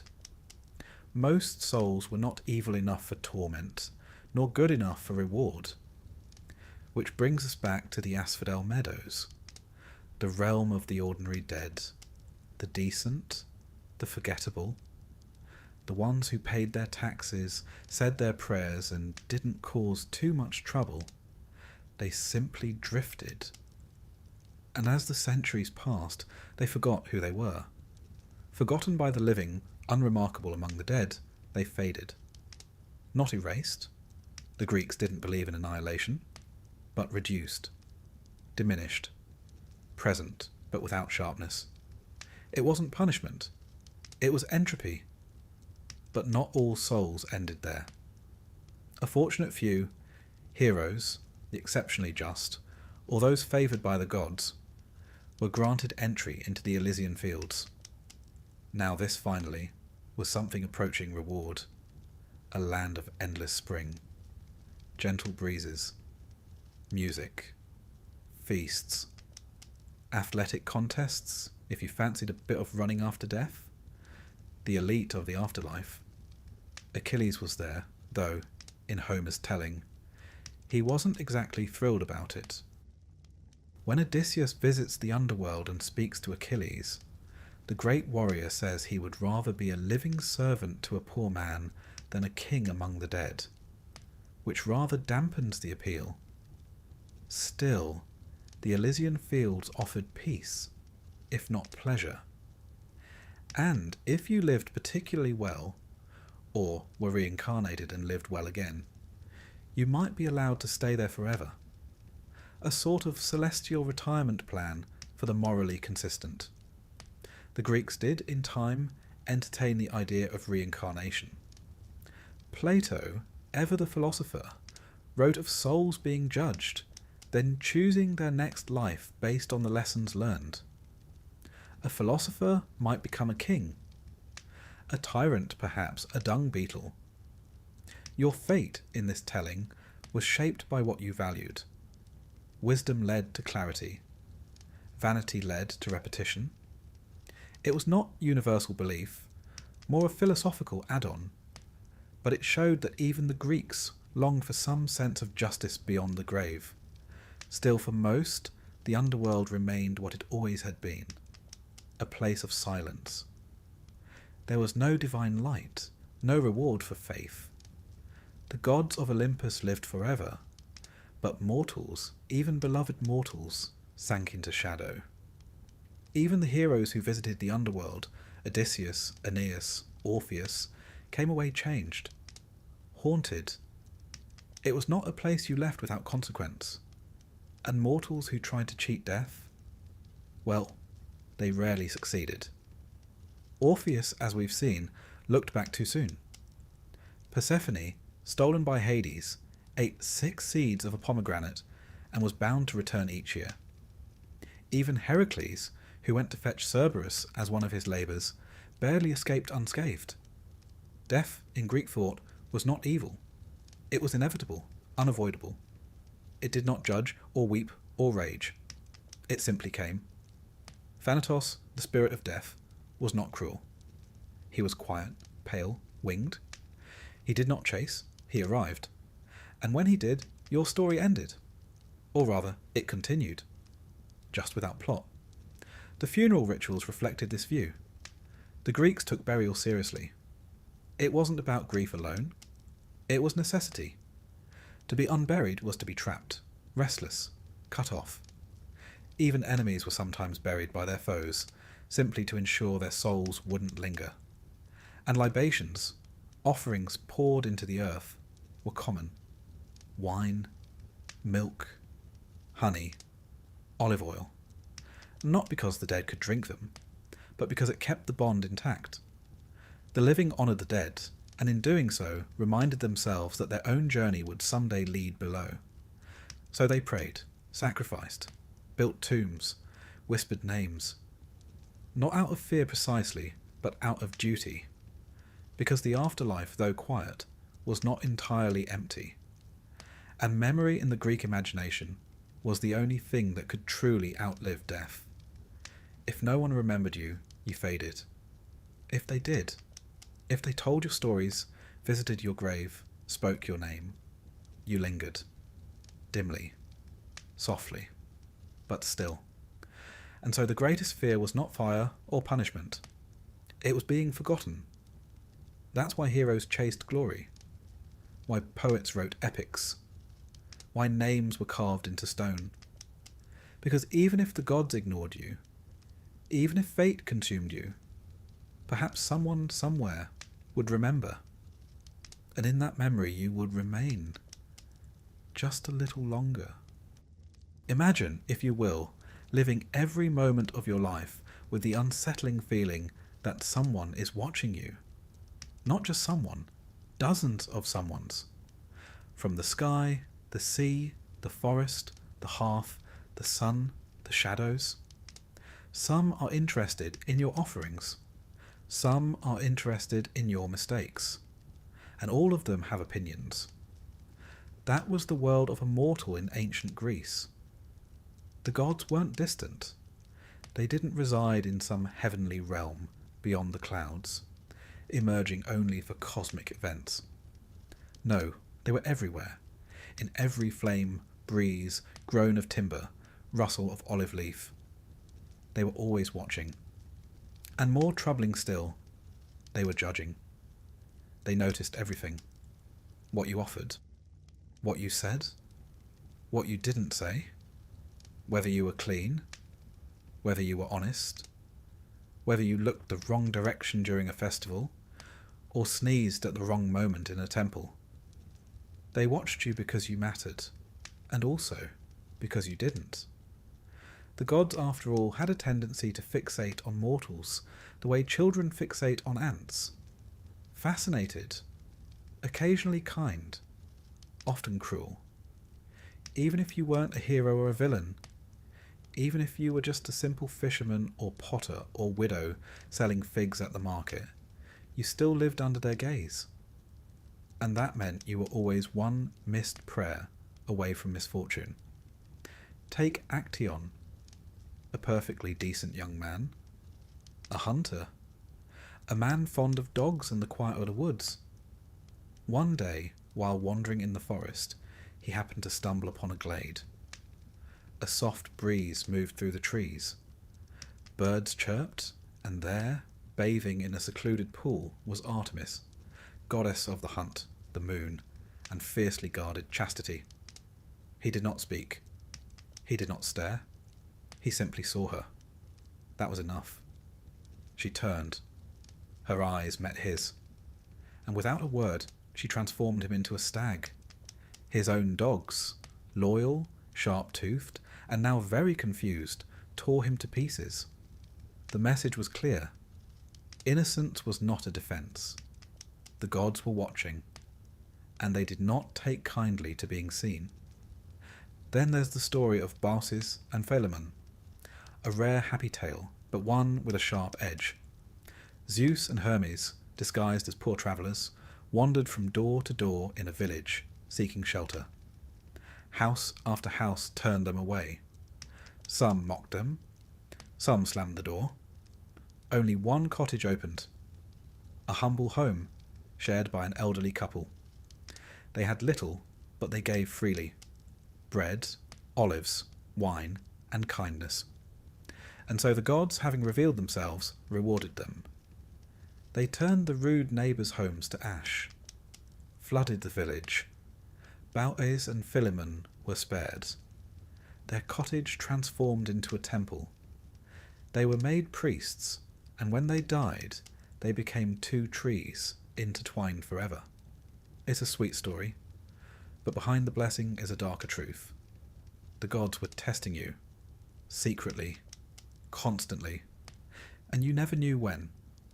It might be a beggar at your table, a stranger at the crossroads, a coin dropped on the road. Pass the test, and you might be honoured. Fail, and you might be turned into a tree, or a statue, or dust. There was no formal notice, no warning sign, no heavenly voice saying, "This is a test." You simply had to assume that the gods were watching, and that they were not easily impressed. Hospitality, xenia, as it was known, was sacred.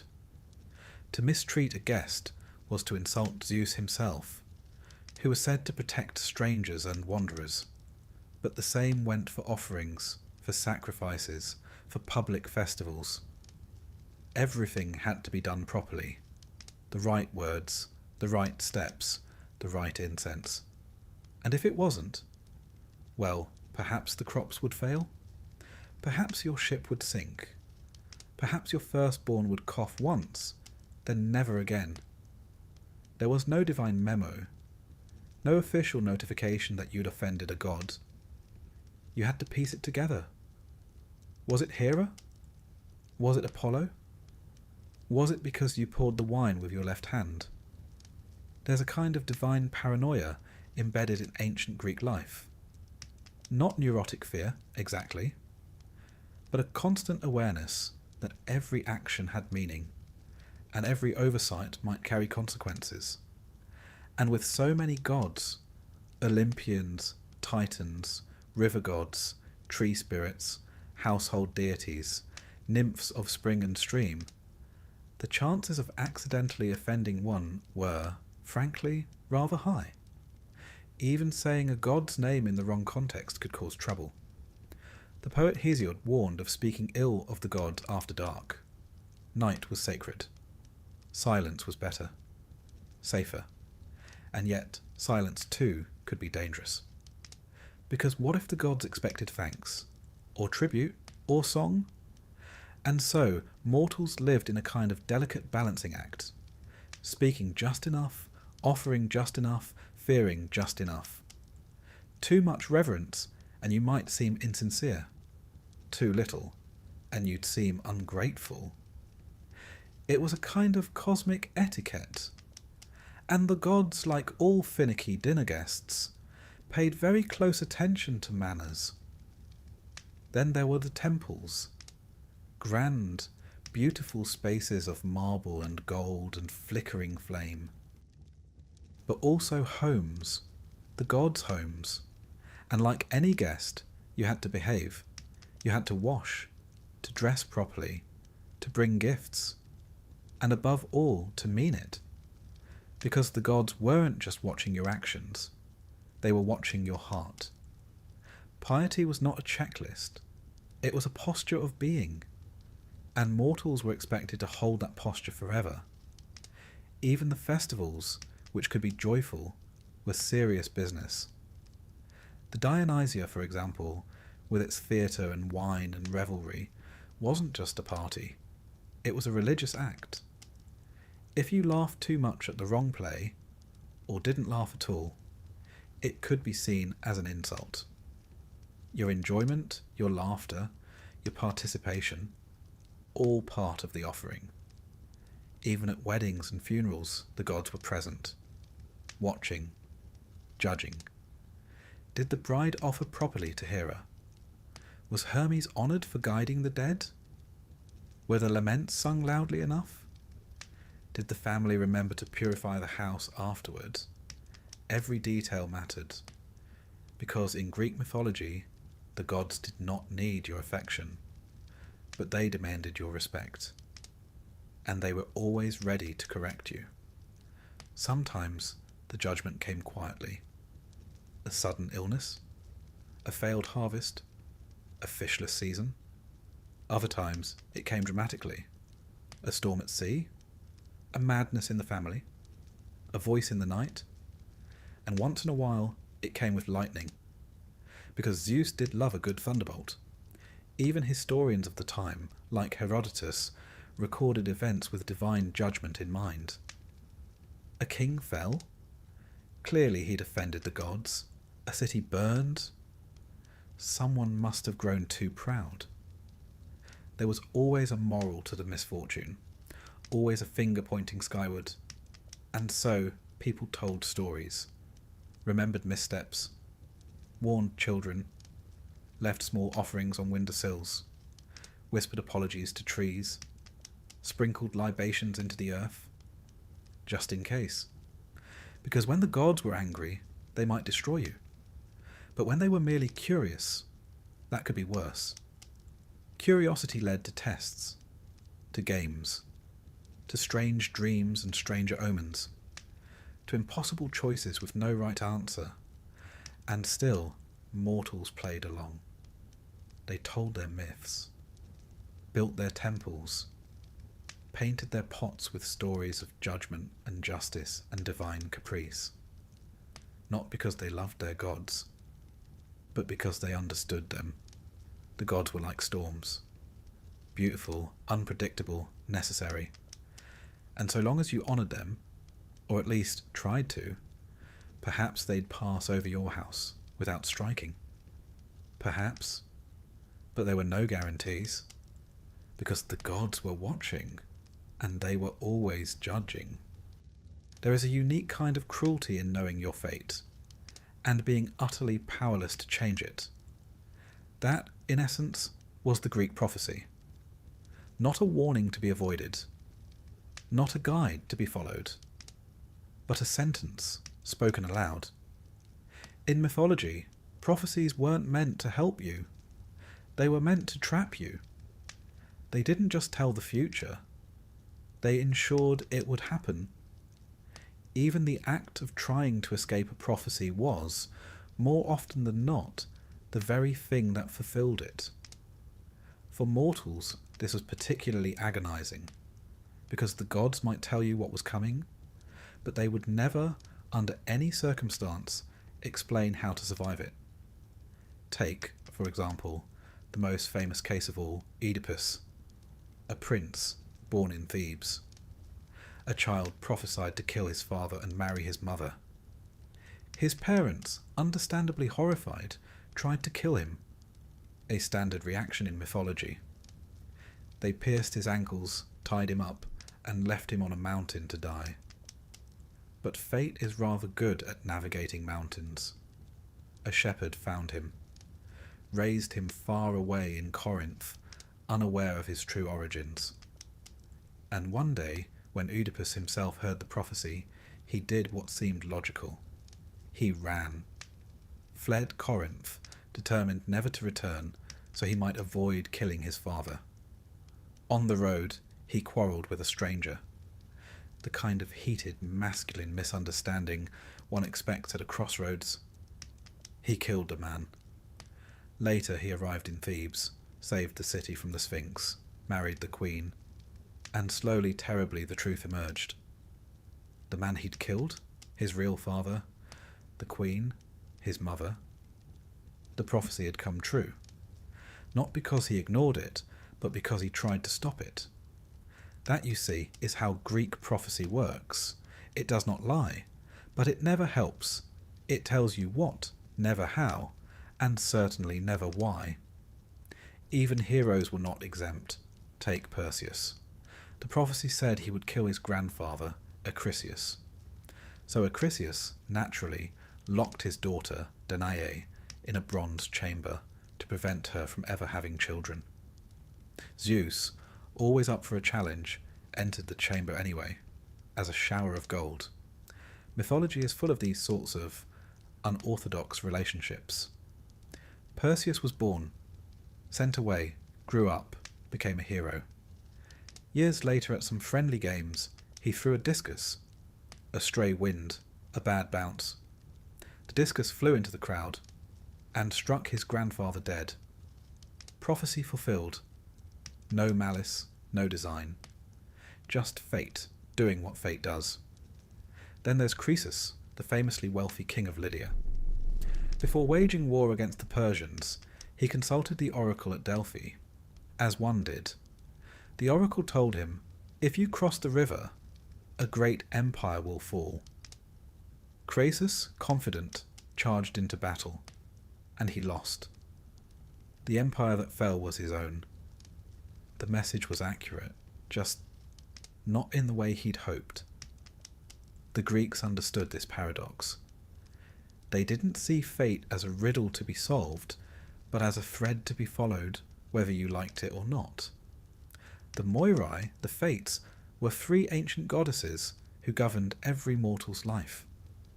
Clotho spun the thread. Lachesis measured it. Atropos cut it. Even the gods respected them. Even Zeus. Because fate was older than Olympus, older than time. And the oracles, those haunted priestesses who spoke the will of Apollo, were not inventing their words, they were merely translating. The most famous oracle, of course, was the Pythia at Delphi. She sat on a tripod over a chasm in the temple floor, inhaling vapours, probably from naturally occurring gases, and spoke in riddles. Kings consulted her before wars, generals before campaigns, farmers before planting, and she would answer, but always vaguely. Always with just enough ambiguity to keep things interesting. Ask how long you'll live, and she might say, when the eagle leaves its nest, so too shall your flame go out. Ask if your son will return from battle, and she might reply, he will bring glory to your name, though not your house. Technically true, practically useless. It wasn't that the gods enjoyed confusing mortals. Well, actually, they did enjoy it a little. But prophecy for them was more like theatre, a carefully written script where mortals played their roles. And no one, not even the protagonist, could skip a line. This made life rather tense for those who were prophesied about. Take Paris of Troy.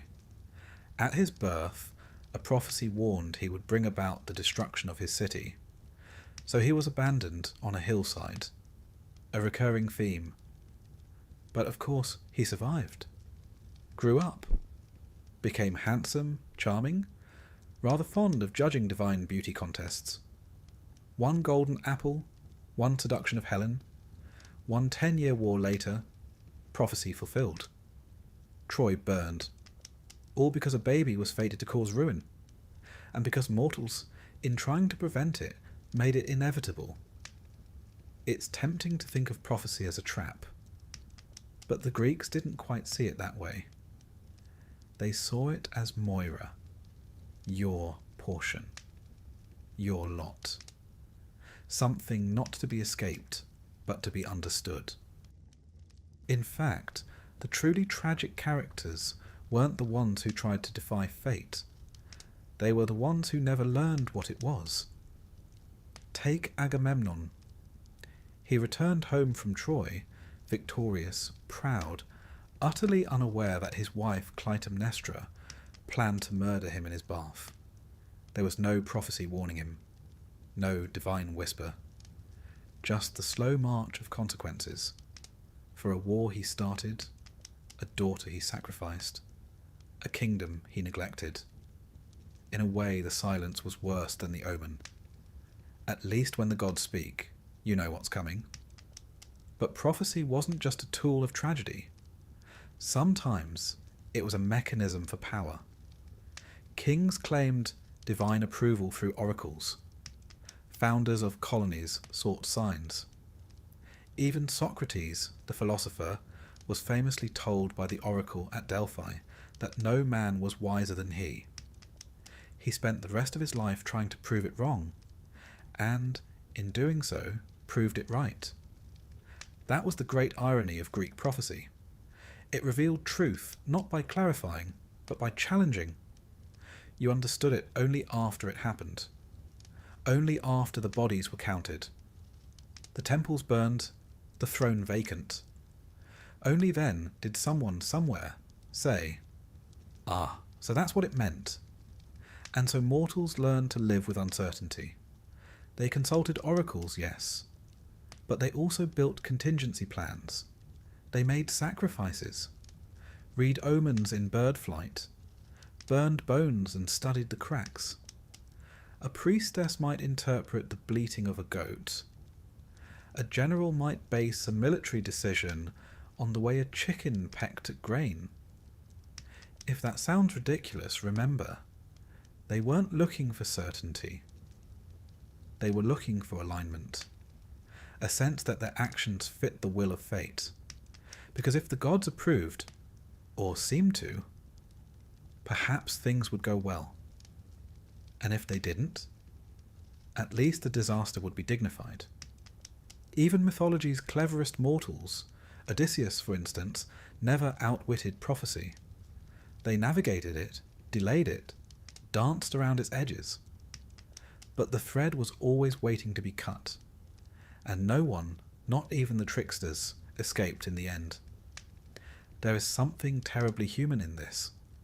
To long for knowledge, to receive it in part, and to realize that knowledge alone does not grant control. To know that the future is written, and still to hope that maybe, just maybe, it isn't written in ink. Some mortals went mad from prophecy. Cassandra, of course, saw everything, and could change nothing. Others, like Laius and Jocasta, acted decisively, boldly, and made things worse. And a few simply walked forward, like Achilles. He knew his fate, knew he would die young, knew his name would live on, while his life would be cut short. And he chose it. That's the strange mercy of prophecy. It tells you the end, but it never tells you what kind of person you'll be when you meet it. And so, in the space between the knowing and the arriving, mortals lived, loved, fought, failed, sang, died, and somewhere, far above or deep within, the gods watched and smiled. Because prophecy, after all, was not just a sentence. It was a story. And mortals? They played their parts beautifully. If you were a mortal in ancient Greece, you likely accepted a few basic truths. The gods were powerful. Fate was inevitable. Monsters existed. And somewhere, somehow, the end of the world was coming. Or at least, the end of your world. Because in Greek mythology, when things went wrong, truly wrong, it was never the gods who paid the price. It was the mortals. They suffered first, and they suffered most. You could be a farmer planting barley, or a sailor watching the coast fade, or a mother brushing olive oil onto her child's hair.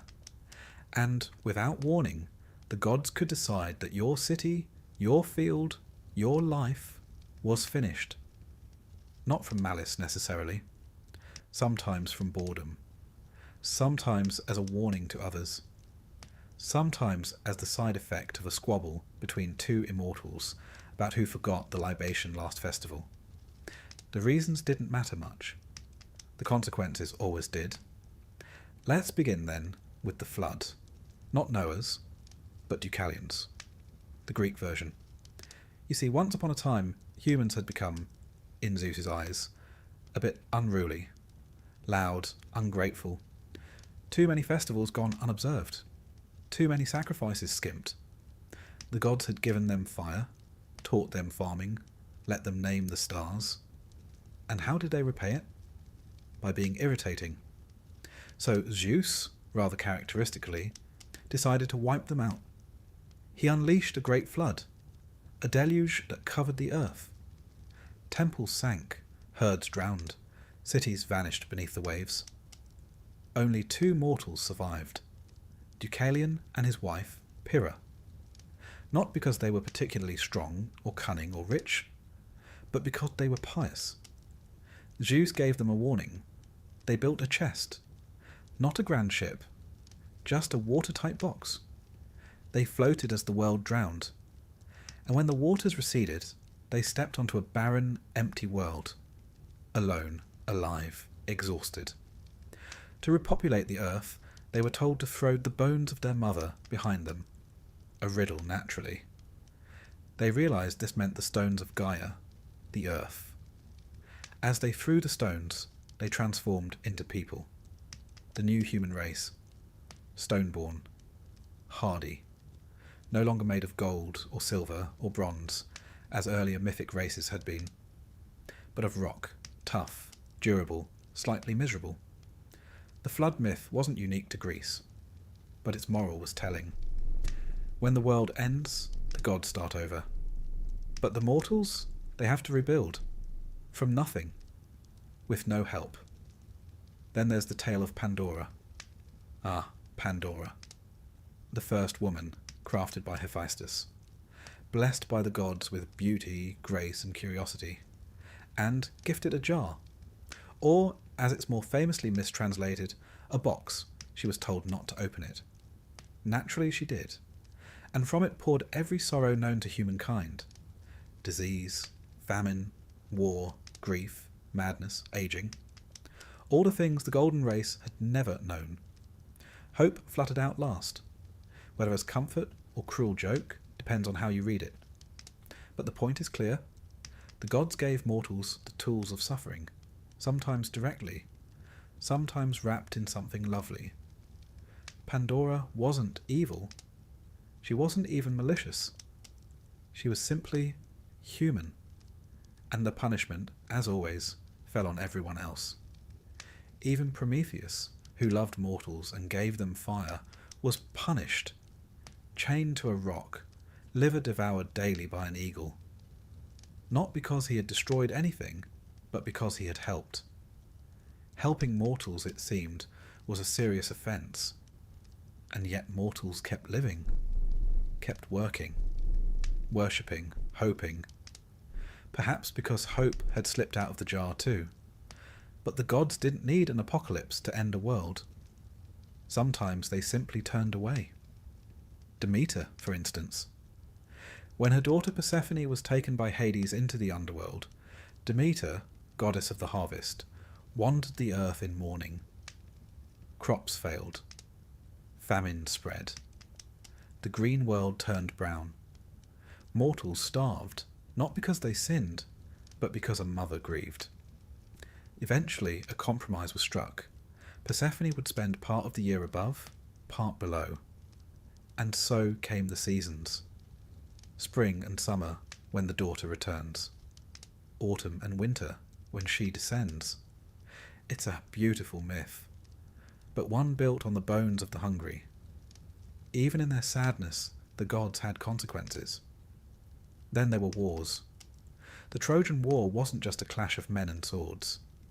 It was divine theatre. Aphrodite gave Helen to Paris. Hera and Athena snubbed, supported the Greeks. Zeus watched, occasionally amused, occasionally bored, and as the gods chose sides, mortals died. Achilles, Hector, Patroclus, Ajax, thousands unnamed. A city fell. A king lost his homecoming. A queen plotted her revenge. And why? Because a mortal judged a divine beauty contest. One poor choice, one golden apple, one compliment tossed to the wrong immortal. And the world burned. The gods, in their way, were always reenacting creation and destruction. Every war was a mini-apocalypse. Every slight a chance to unravel everything. Mortals weren't consulted. They were simply caught in the blast radius. Even love could end the world. Ask Semele. She was a mortal woman, seduced by Zeus. Hera, jealous, tricked her into asking Zeus to reveal his true form. He did. She was vaporized by divine radiance. Her unborn child, Dionysus, was saved, sewn into Zeus's thigh, because myths are rarely tidy. Semele's death wasn't malicious. It was technical. She wasn't built to see a god bear his power. Mortals never are. Then there's the madness. The gods could break a mortal mind as easily as snapping a reed. Take Heracles, the greatest hero, strongest of men. Driven mad by Hera, he slaughtered his wife and children. The world ended in that moment for him. And though he atoned, though he performed 12 impossible labours and was eventually made a god himself, the cost was unbearable. For the mortals in his story there was no redemption arc. Only blood. Only silence. The Greek worldview was not without hope, but it was shaped by resignation. Mortals lived in a world that was not built for them. They lived on borrowed land, under borrowed sky, at the mercy of beings who did not always know, or care, what their actions cost. And when the gods lost interest? Well, then things got truly dangerous. A neglected ritual, a missed omen, a slighted shrine. Any of these could lead to plagues, storms, madness, crop failure. The gods didn't need to rage. They simply had to stop listening. The end of a mortal world wasn't a fiery conclusion. It was silence from Olympus. And still, they prayed. To Athena for wisdom, to Apollo for healing, to Artemis for safety in childbirth. They sang the hymns, burned the fat, poured the wine. Not because they were certain it would help, but because they feared what happened when no one did. Mortals learn to live with endings. Small ones, personal ones, city walls collapsing, loved ones turning to shadows, heroes vanishing into smoke. They accepted that time was not kind, that history was not fair, that the gods had other priorities. But they told their stories, preserved the myths, painted the jars, built the temples, because telling the story in the end was all the power they had, to name the suffering, to place it in context, to turn the chaos into something resembling sense. So when the world ended, as it often did, in pieces, at least it could be remembered, sung, shared. Even the end, the Greeks knew, could be made beautiful, if only in hindsight.